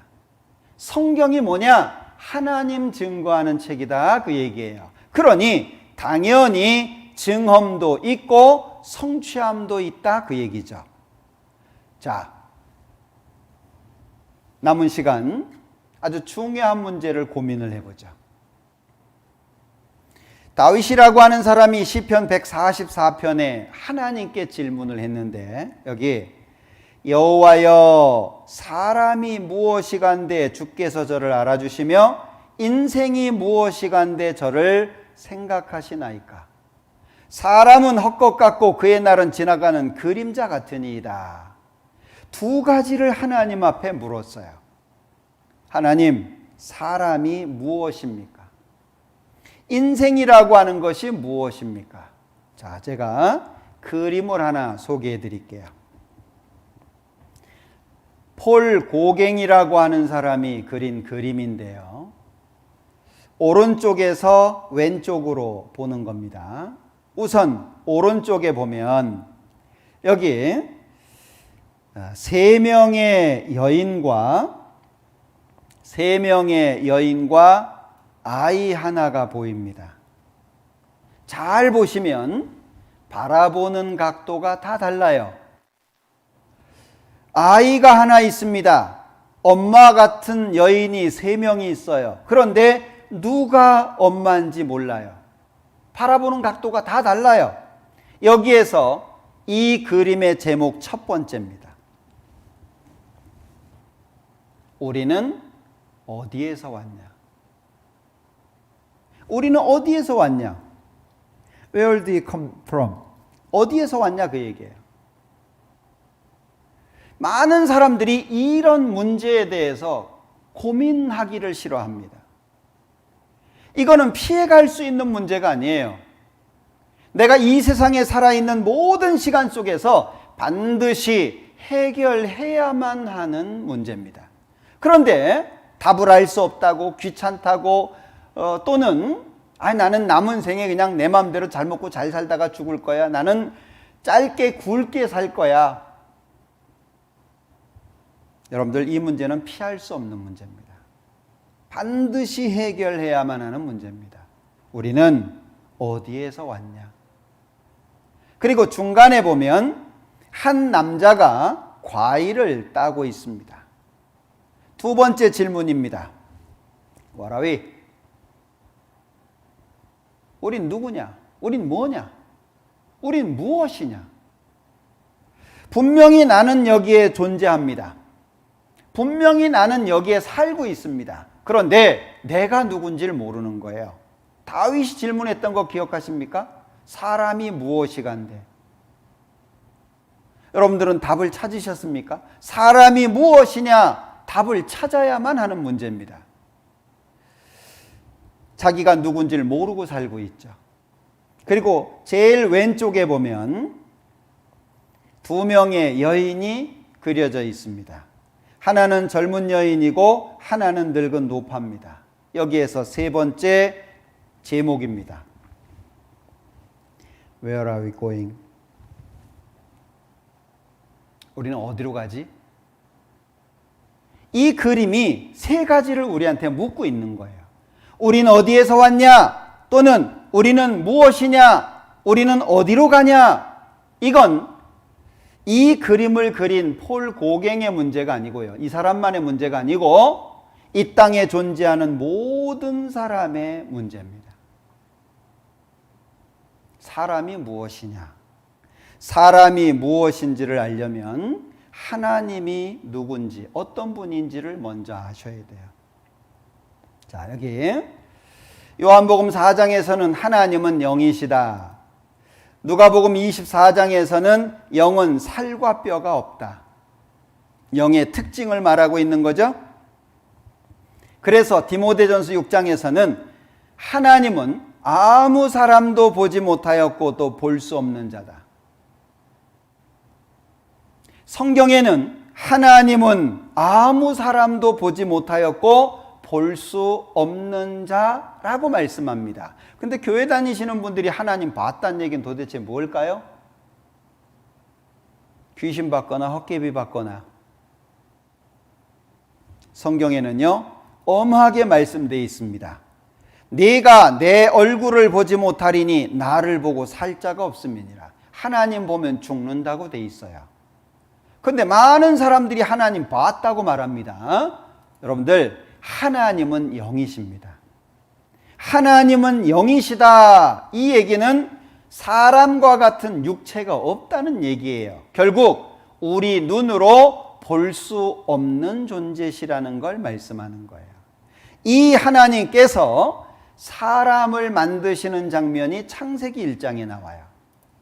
자, 창세기 1장 27절에서는 하나님이 자기 형상 곧 하나님의 형상대로 사람을 창조하셨다 그랬고, 2장 7절에서는 흙으로 사람을 지으시고 생기를 그 코에 불어넣으시니 사람이 생명이 됐다라고 말씀하시고, 생명이 뭐냐? 첫사람 아담은 산영이 되었다. 살아서 활동하는 영적인 존재가 됐다 그 얘기예요. 그러면 사람이 무엇이냐? 사람은 하나님의 형상대로 지어진 영이 있어서 존귀한 존재예요. 존귀에 처하나 깨닫지 못하는 사람은 멸망하는 짐승 같도다. 나는 여호와 보시기에 존귀한 자다. 자, 여러분들 생각해 보셔요.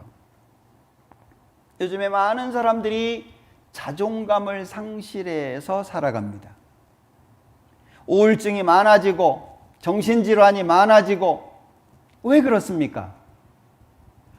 자존감이라고 하는 것이 어디에서 오는지를 모르니까 그러는 거예요. 여러분들, 사람은 하나님의 형상을 닮은 영을 소유하고 있는 사람입니다. 사람밖에 없어요. 존재하는 모든 것 가운데 하나님의 형상대로 지음을 받은 것은 사람밖에 없습니다. 내가 주인공인 거 아십니까? 하나님 앞에 내가 주인공이에요. 하나님 앞에 내가 얼마나 귀한 존재인지 모릅니다. 그런데 하나님을 모르니 내가 귀하지가 않잖아요. 다윗이 고백하고 있는 것처럼 인생이라고 하는 것이 그림자 같다. 내가 보기에는 아무것도 아닌 것 같다. 다윗이 말하잖아요. 하나님을 발견할 때 진정한 자존감이 생기는 겁니다. 자존감이라고 하는 건 지식이 많아서, 돈이 많아서, 배경이 좋아서, 잘 생겨서 그래서 자존감이 오는 게 아닙니다. 진정한 자존감은 하나님을 발견하고 자신을 발견할 때 주어지는 거예요.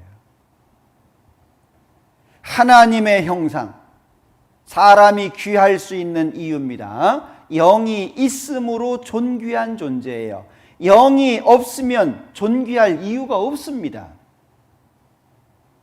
사람을 그래서 하나님의 사랑의 짝이라고 부르는 거예요. 하나님이 사랑의 짝으로 사람을 만드신 겁니다. 그래서 인생이라고 하는 것이 뭐냐? 누가복음 12장 우리 찾아봤었잖아요. 자기를 위하여 재물을 쌓아두고 하나님께 대하여 부요치 못한 자가 이와 같으니라. 사람은 두 가지를 준비하면서 살아야 됩니다. 하나는 육신을 위해서, 하나는 하나님을 위해서. 창세기 3장에 보면 너는 흙이니 흙으로 돌아갈 것이니라. 흙은 여전히 땅으로 돌아가고 신은 그 주신 하나님께로 돌아가기 전에 기억하라. 돌아갑니다. 그러니까 전도서 12장에서는요. 너는 청년의 때 곧 곤고한 날이 이르기 전 나는 아무 낙이 없다고 할 해가 가깝기 전에 너의 창조자를 기억하라. 그럼 인생은 뭡니까? 하나님을 찾는 기회의 시간을 인생이라고 말하는 거잖아요. 인생이 무엇입니까? 하나님 찾으라고 기회로 준 시간이다. 그런데 하나님을 모르니 그걸 어찌 알겠습니까? 그러니까 자기 마음대로 살면서 인생을 허비해 버리는 거예요. 맛있는 걸 먹었습니다. 기억 속에 남아 있잖아요. 멋진 곳을 가봤습니다. 기억 속에 있잖아요. 내 사랑하는 아내를 처음 만났습니다. 떨리는 가슴, 기억 속에 있잖아요. 현재는요. 인생은 하나님을 찾기 위해서 기회로 주어진 시간이라는 걸 기억해야 됩니다. 여기 전도서 12장에 말씀하신 것처럼 전에 너의 창조자를 기억하라. 전에, 한마디로 죽기 전에, 기회가 다 없어지기 전에 하나님을 기억해라, 찾아라 라고 말씀하고 있는 거예요. 그래서 죽음이라고 하는 게 뭐냐? 죽음은 오늘 밤에 내 영혼을 도로 찾으리니 그러셨잖아요. 그러니까 시편 104장에 보면 주께서 저희 호흡을 취하신 즉 저희가 죽어 본 흙으로 돌아가나이다. 사람 죽음은 돌아가셨다고 그러죠.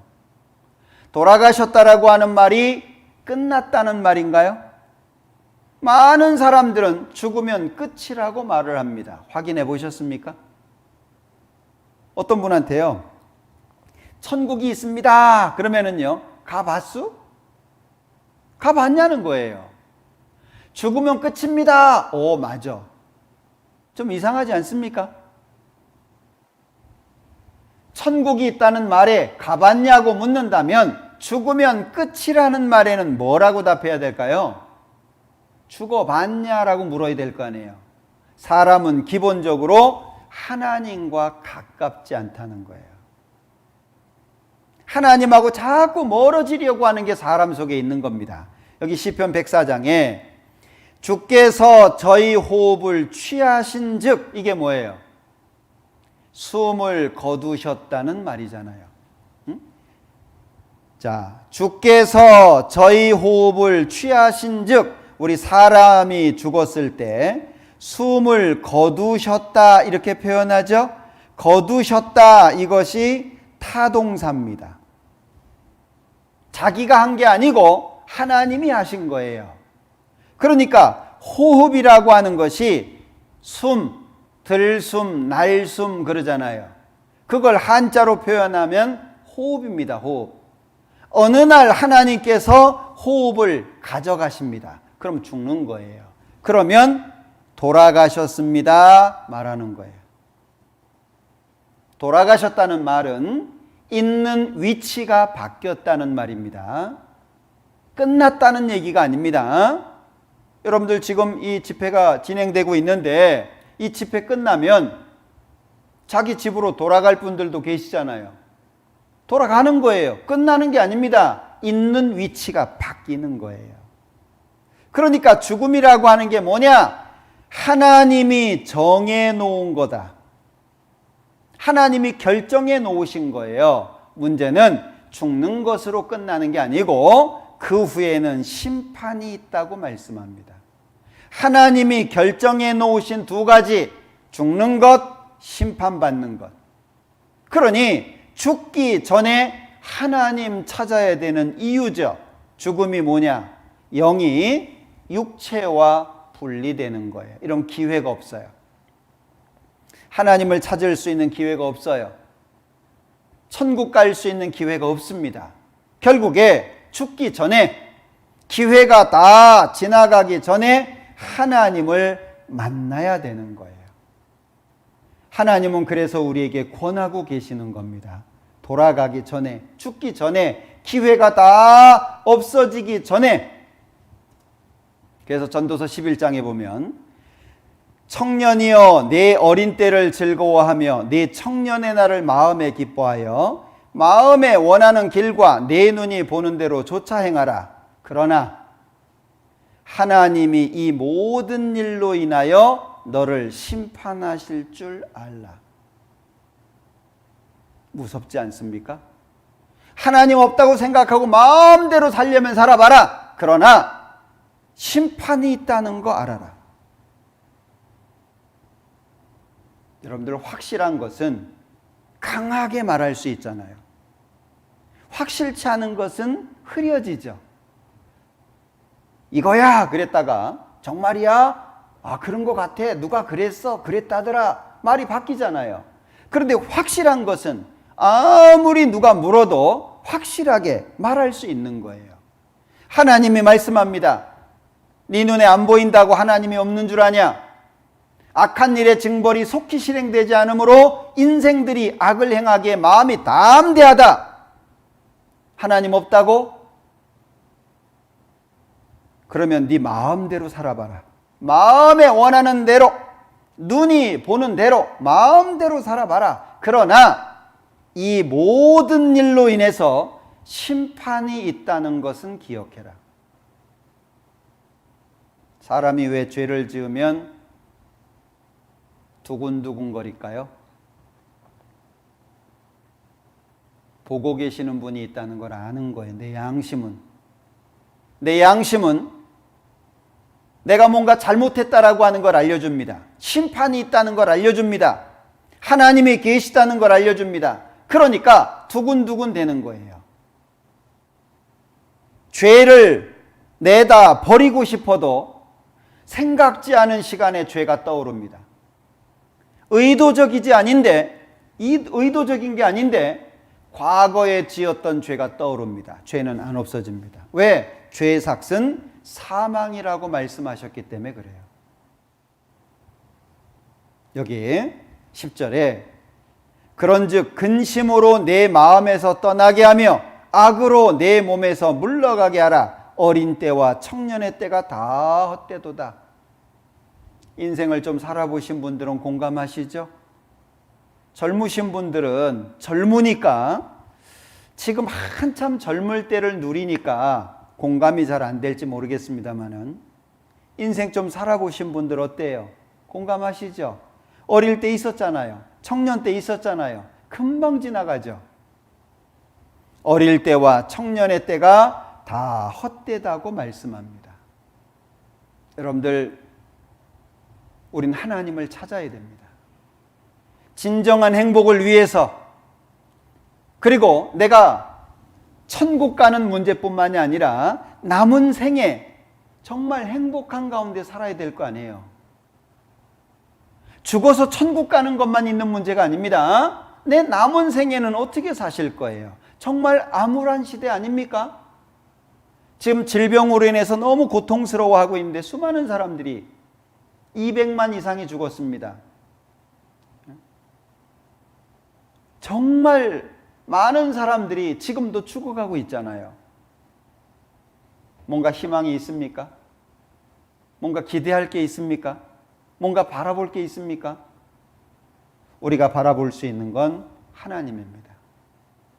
영원한 거고 신령한 겁니다. 우리 하나님을, 마음을 열고 정말 하나님이 계신지 안 계신지 확인해 보는 그런 마음을 가지셨으면 좋겠어요. 자, 하나님은 두 가지를 가지고 자신을 증거하시는데, 여기에 보면 하나님을 증거하는 두 가지가 창조와 역사입니다. 왜? 창조와 역사는 하나님만의 능력이에요.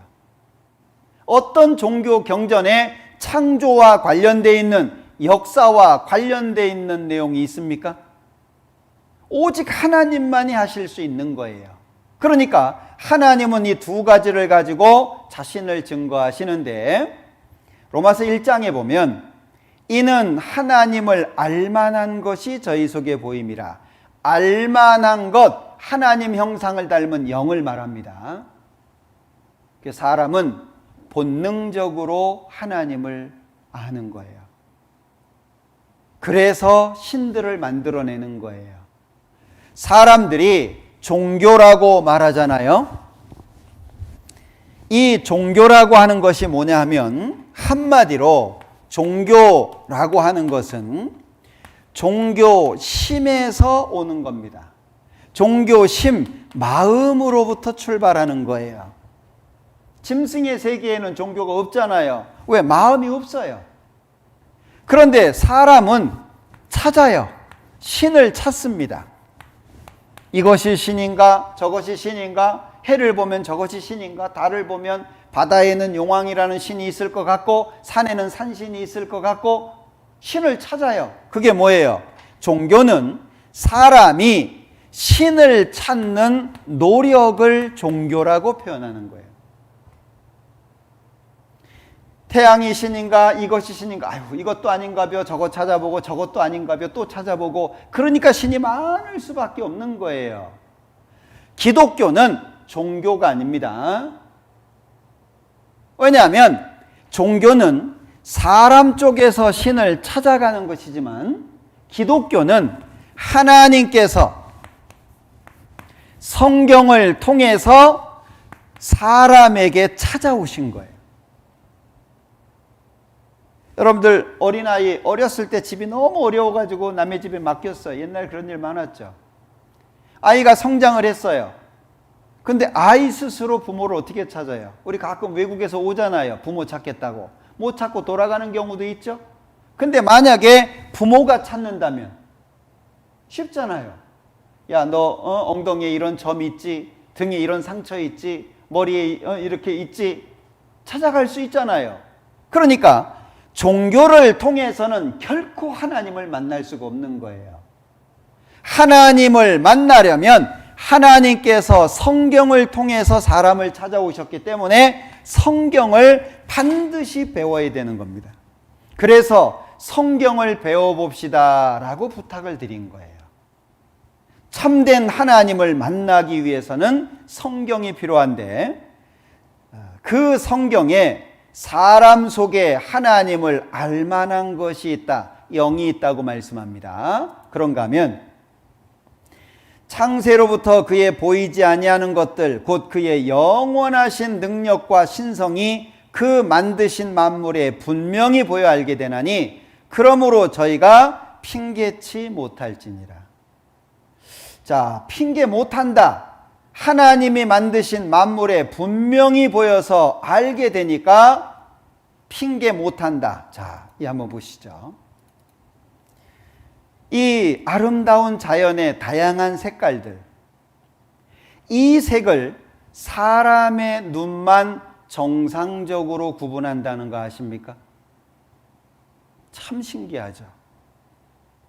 이 아름다운 자연의 색깔을 그대로, 자연의 색 그대로 볼 수 있는 건 사람 눈밖에 없습니다. 자, 여기 영상을 하나 보여드리죠.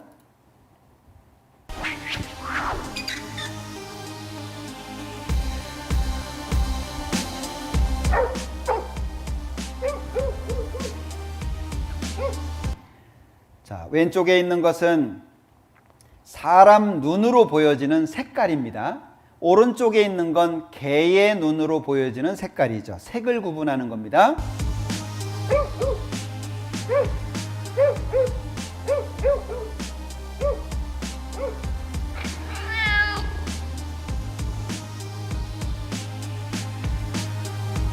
자, 이건 왼쪽은 사람 눈, 오른쪽은 고양이 눈입니다.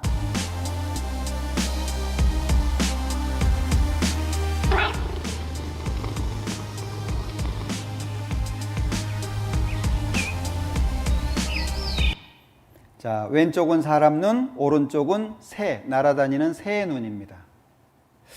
참 이상하지 않습니까? 오직 자연의 색깔을 사람 눈으로만 분명히 구분된다는 게 신기하지 않아요? 그런데 이 사람의 눈이 고장이 나잖아요? 색을 구분하는 것이 약해지잖아요? 색약이라고 하죠. 위에 있는 게 정상적인 색깔인데 색약이 되면 밑에처럼 보이는 거예요. 다르죠? 위에가 정상인데 아래처럼 보이는 거예요. 색을 구분하는 게 약해진 겁니다. 왼쪽이 정상인데 오른쪽처럼 보이는 거예요. 자연의 색을 사람만 분명하게 볼 수 있다면 자연은 누구 보라고 만들어진 거죠? 사람 보라고 만들어진 겁니다. 내가 주인공이라고 하는 걸 기억하셔야 돼요. 자, 머리카락 하나 보시죠.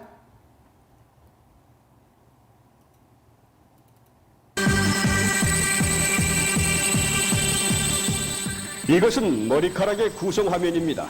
화면에서 보듯이 한 개의 머리카락은 나선 구조의 세 가닥 사슬이 밧줄 모양으로 서로 감겨 원섬유를 만들고 이 세 가닥의 원섬유 11개가 합쳐 다시 미세 원섬유를 형성하고 있으며 이 미세 원섬유들이 모여 다시 마크로 원섬유를 형성한 뒤 그 주위를 각피가 둘러싸고 있습니다. 자, 이게 머리카락 한 개의 구성입니다. 머리카락 한 개가 이렇게 복잡한 구조를 가지고 있다면 이걸 저절로라고 설명할 수 있을까요? 이 세상에 저절로라고 하는 건 있을 수가 없어요. 자, 사거리길 신호등이 꺼졌습니다. 그러면 차들이 엉키겠죠? 근데 신호등이 다시 들어왔어요. 그러면 정리되겠죠? 질서가 있고 규칙이 있다라고 하는 것은 누군가의 지혜가 거기에 들어가 있다는 거예요. 사람의 머리카락 하나가 이런 구조를 다 가지고 있다면 분명히 누군가가 그렇게 만들었다라고 하는 걸 말하는 거 아니겠습니까? 자, 사나엽이라고 하는 식물인데요. 이 꽃잎이 불투명입니다. 그런데 비가 와서 빗물이 잎사귀에 떨어지잖아요. 투명으로 바뀌어요. 이걸 어찌 저절로라고 얘기하겠어요? 자, 그런가 하면 여기 이 식물은 꼭 꺾어지죠. 꺾어진 자리에 잎사귀를 하나씩 만들어냅니다. 두 잎사귀에 그만큼의 거리죠. 잎사귀 3개가 양쪽에 있습니다. 그만큼의 거리입니다. 우리 주변에서 흔히 볼 수 있는 거죠. 잎사귀가 5쪽으로 쪼개져 있습니다. 2개죠. 그만큼의 거리, 그만큼의 거리, 그만큼의 거리입니다. 3 잎사귀가 그만큼의 거리를 유지하고 있죠. 깻잎입니다. 위아래가 한 쌍으로 나옵니다. 좌우로 한 쌍이 나오죠. 그리고 속에 위아래 한 쌍 나오죠. 그리고 그 안에 좌우로 한 쌍 나옵니다. 깻잎이라고 지 맘대로 나오는 게 아닙니다.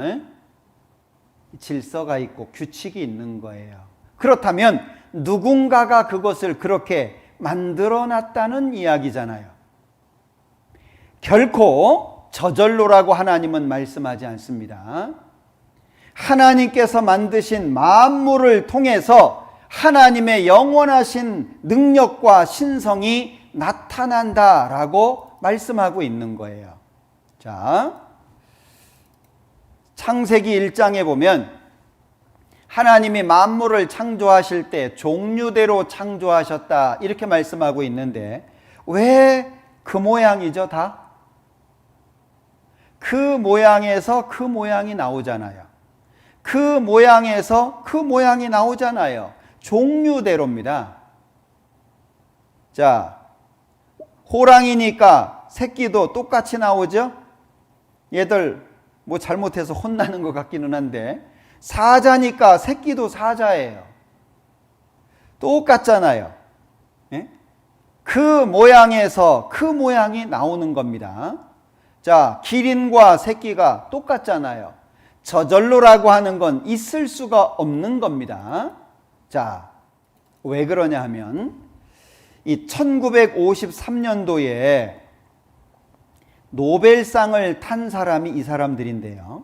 DNA를 발견함으로 인해서 노벨상을 받게 됐습니다. 이 사람들이 발견한 게 뭐냐? 사람이 23쌍인데 원숭이는 24쌍이잖아요. 한 쌍 차이 나죠? 조상이 원숭이라고요? 말도 안 되는 소리 하면 안 됩니다. 한 쌍밖에 차이가 안 나지만 그 한 쌍이 얼만큼이냐? 염기 코드 3천만 쌍인데 신문지 10만 장에 기록할 정보입니다. 한 쌍이라고 쉽게 보시면 안 됩니다. 알아낸 게 뭐냐? DNA가요.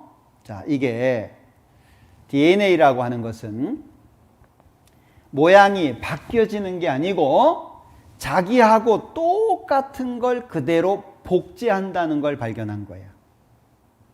자기하고 똑같은 걸 복제하는 거예요. 엄마 거, 아빠 것이 하나가 되어가지고 그대로 복제를 합니다. 여기 잘 보시면 자, 요게 복제되는 모습을 찍은 겁니다. 이렇게 똑같은 걸 그대로 복제하는 거예요. 원숭이가 사람 될 수 있나요? 결코 원숭이가 사람 될 수 없습니다. 그러니까 자, 뉴턴이라고 하는 사람은 뭐라고 얘기했냐? 제가 얘기하는 게 아닙니다. 오해하시면 안 돼요. 인체의 신비, 자연의 신비, 우주의 신비를 보고도 하나님을 믿지 않는 사람이 있다면 미친 사람이거나 정직하지 못한 사람일 것이다. 보고도 믿지 않는다면. 그런가 하면 파스테르라고 하는 사람은 내가 자연을 더 많이 연구할수록 나는 창조주에 대하여 더 많이 놀라게 된다. 연구하면 연구할수록 놀랄 수밖에 없다. 그런 얘기죠. 자, 그런가 하면 이 자연에는 하나님의 사랑이 담겨져 있는데요. 하나같이 새끼들을 사랑합니다. 새끼들을 위해서 죽기도 합니다. 이것은 잡아먹은 게 아니고요. 어미 입속에 숨어 있는 거예요. 자, 새끼들을 끔찍하게 생각하죠. 머리는 하나인데 다리는 여러 개잖아요. 어미 품속에 사람 같지 않아요?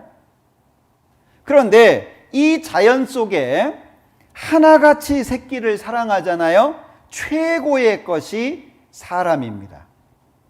자, 봐요. 싸움이 되겠습니까? 왜 싸워요? 새끼 때문에. 다 새끼를 사랑합니다. 뭘 말합니까? 하나님이 사람을 사랑하신다. 자연 속에 두신 거예요. 자연에다가 하나님의 마음을 표현하고 있는 겁니다. 하나님이 사람을 사랑한다. 그리고 각각이 살아갈 수 있는 능력을 주셨어요. 댐입니다. 뭐가 있죠? 가까이 가서 보니까 산양, 산염소 이런 것들인데 절벽을 평지처럼 다닙니다. 이해가 안 돼요. 절벽 잘 올라가죠? 올라가지 마라 그래도 올라가고 나무 위도 잘 타고 여기 길이 어디 있어요? 잘 갑니다. 평지같이 있죠. 편안해 보이잖아요. 자, 여기를 어떻게 갔을까요? 떨어지면 죽습니다. 하나님이 각각에게 살아갈 수 있는 능력을 주신 겁니다. 그리고 자연에는요, 이런 게 있어요. 뻐꾸기입니다. 뻐꾸기는 그래도 꽤 큰 새입니다. 그런데 요건 뱁새예요. 뭐 쫓아가다가 가랭이 찢어졌다는 그 새입니다. 이건 작은 새입니다. 자, 아래에 있는 거는 뻐꾸기 새끼고 위에 있는 건 뻐꾸기 새끼를 키운 참새입니다. 뻐꾸기는 탕란을 해요. 자기가 알을 품지 않습니다. 여기 좀 큰 게 뻐꾸기 알이죠. 그런데 먼저 깨어나요. 자, 여기 눈도 안 떨어졌습니다. 요 노란 게 주둥이죠. 하는 일이 뭐냐? 둥지 안에 있는 알을 다 갖다 버리는 거예요. 자기가 어디에 있는지, 자기 주변에 뭐가 있는지 어떻게 알겠어요? 하나같이 주변에 있는 알을 다 갖다 버립니다. 그리고 둥지를 혼자 차지하죠. 먹이를 받아 먹습니다. 부쩍부쩍 크죠? 둥지 안에 못 들어가요. 둥지가 작아서. 자, 그럼 봐요. 누가 누구한테 먹이를 갖다 줘야 됩니까? 지금 이 뱁새가요, 뻐꾸기 새끼한테 먹이를 갖다 주고 있는 거예요. 왜? 자기 새끼로 인식한 거예요. 자기 새끼인 줄 알고. 예? 이 정도 되면 생각해야 되지 않아요? 야, 커도 너무 크다. 예? 뭔가 생각해야 되잖아요. 근데 자기 새끼인 줄 알고 계속 갖다 먹이는 겁니다. 자, 봐요. 크기를 비교해 봐요. 예? 우리 집안에 장군 나왔다 싶었는지 계속 갖다 먹입니다. 예. 그런데 이제 좀 아는 것 같죠? 눈동자 봐봐. 야, 커도 너무 크다. 예?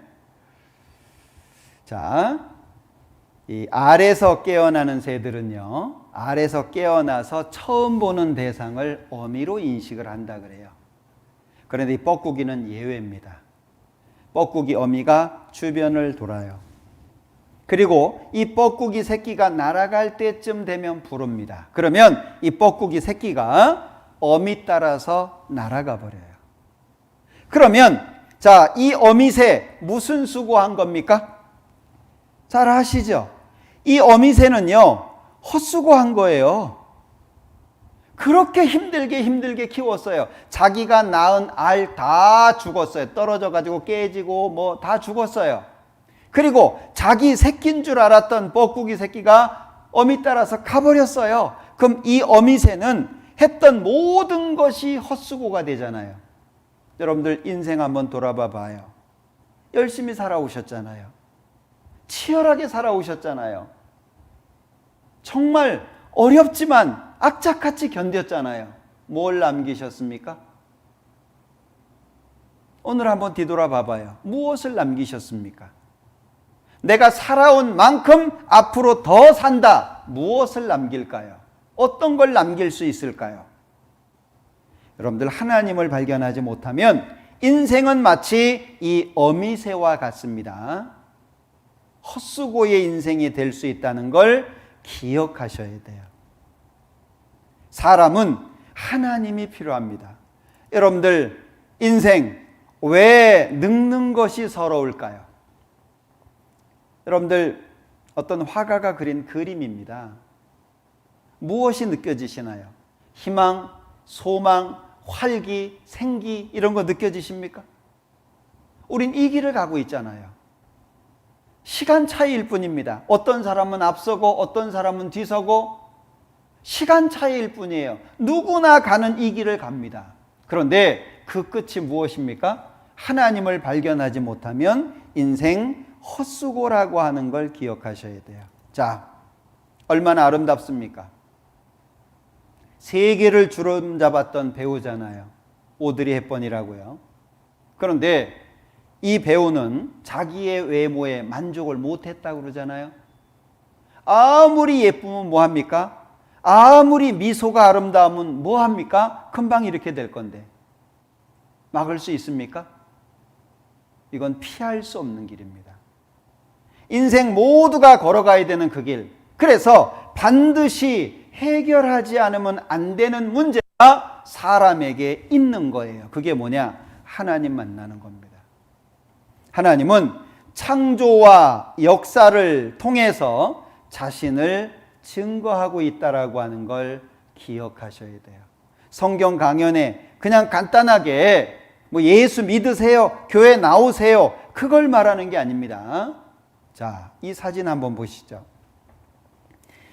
영광의 면류관을 주려고 합니다. 근데 이 사람은 관심이 없어요. 왜요? 먹고 사는 문제 때문에. 뭐가 그렇게 바쁜지. 말씀 좀 들어보세요. 바빠요. 직장 다녀서 바빠요. 그럼 퇴직하고 들으면 되겠네. 퇴직하니까 더 바빠요. 노니까 더 바쁘다 그러잖아요. 안 바쁜 사람 어디 있죠? 죽기 전에는 다 바쁩니다. 관심이 없어요. 왜? 오직 육신의 쾌락을 위해서 육신이 즐거워하는 것만을 찾으니까. 놀러 가자, 귀가 번쩍 뜨입니다. 술 마시러 가자, 귀가 번쩍 뜨입니다. 야, 우리 1박 한 10박 11박 막 11박 12박 막 15박 우리 해외여행 갔다 오자. 그러면 사람들이 좋아하잖아요. 말씀 들어보자. 인생의 답을 찾아야 되지 않겠냐? 참된 만족을 얻어야 되지 않겠냐? 영원한 천국에 가야 되지 않겠냐? 너나 가라. 나 귀찮아. 나 싫어. 언제까지요? 그렇게 거부할 수 있는 날도 그렇게 많지 않습니다. 언젠가 내 기력은 떨어질 거고, 언젠가 나는 다른 사람들에게 밀려서 소외되는 계층이 될 겁니다. 아무리 젊었을 때 힘이 강건했던 사람이라고 할지라도 나이 들면 힘이 없을 수밖에 없어요. 누군가의 도움을 받을 수밖에 없습니다. 그날 금방 옵니다. 멀리 있다고 생각하지 마시고 이번 기회가 마지막이라고 하는 걸 생각해 보세요. 먹고 사는 문제 중요합니다. 그러나 내 생명보다 더 중요하지는 않습니다. 먹고 사는 문제가 중요하지만 여기 그림에서처럼 영광의 면류관보다 더 귀하지는 않습니다. 생각해야 되지 않을까요? 이 생각하는 사람이라고 하는 작품은 지옥의 문이라고 하는 전체 작품 중에 일부입니다. 지옥의 문이 활짝 열려져 있습니다. 수많은 사람들이 그 가운데서 고통을 받고 있습니다. 그걸 보면서 뭔가 고민하는 거예요. 여러분들, 지금까지 살아오시면서 나를 위해서 살아보셨습니까? 지금까지 살아오시면서 정말 자신을 위해서 살아보셨습니까? 많은 사람들이 육신의 쾌락을 위해서 살지만 그건 자기를 위한 길이 아닙니다. 내가 누군지, 하나님의 형상을 닮은 영을 소유하고 있는 그 영이 진짜 나라고 하는 걸 발견하고 그 영이 하나님을 만날 수 있는 게 정말 나를 위한 길이라고 하는 걸 기억하셔야 돼요.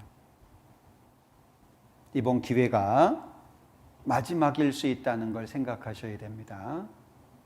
힘들다고 포기하지 마셔요. 일주일입니다. 일주일 투자해가지고 영원한 평강, 만족과 기쁨을 얻을 수 있다면 남는 장사잖아요. 어려운 거 힘든 거 좀 밀어놓고 바쁜 거 좀 밀어놓고 이번 한 주간 말씀 가운데 함께 하셨으면 좋겠습니다. 내일부터는 구체적으로 이 성경이 하나님의 말씀이라고 하는 증거들을 쭉 드리게 될 겁니다. 기도하는 가운데 함께 하셨으면 좋겠습니다. 같이 기도하겠습니다. 우리를 사랑하시는 자비로우신 주님, 참으로 감사합니다. 하나님의 말씀을 배울 수 있도록 기회를 주시고 함께 할 수 있도록 발걸음을 인도해 주시는 것 참으로 감사합니다. 이번 한 주간 빠지지 않고 끝까지 말씀을 들을 수 있도록 도와주시고 또 말씀을 듣는 가운데 살아계셔서 역사하시는 하나님을 발견할 수 있도록 영원한 천국의 소망을 얻을 수 있도록 도와주시기를 원합니다. 모든 시간 함께해 주시기를 원하면서 예수님의 이름으로 기도합니다. 아멘.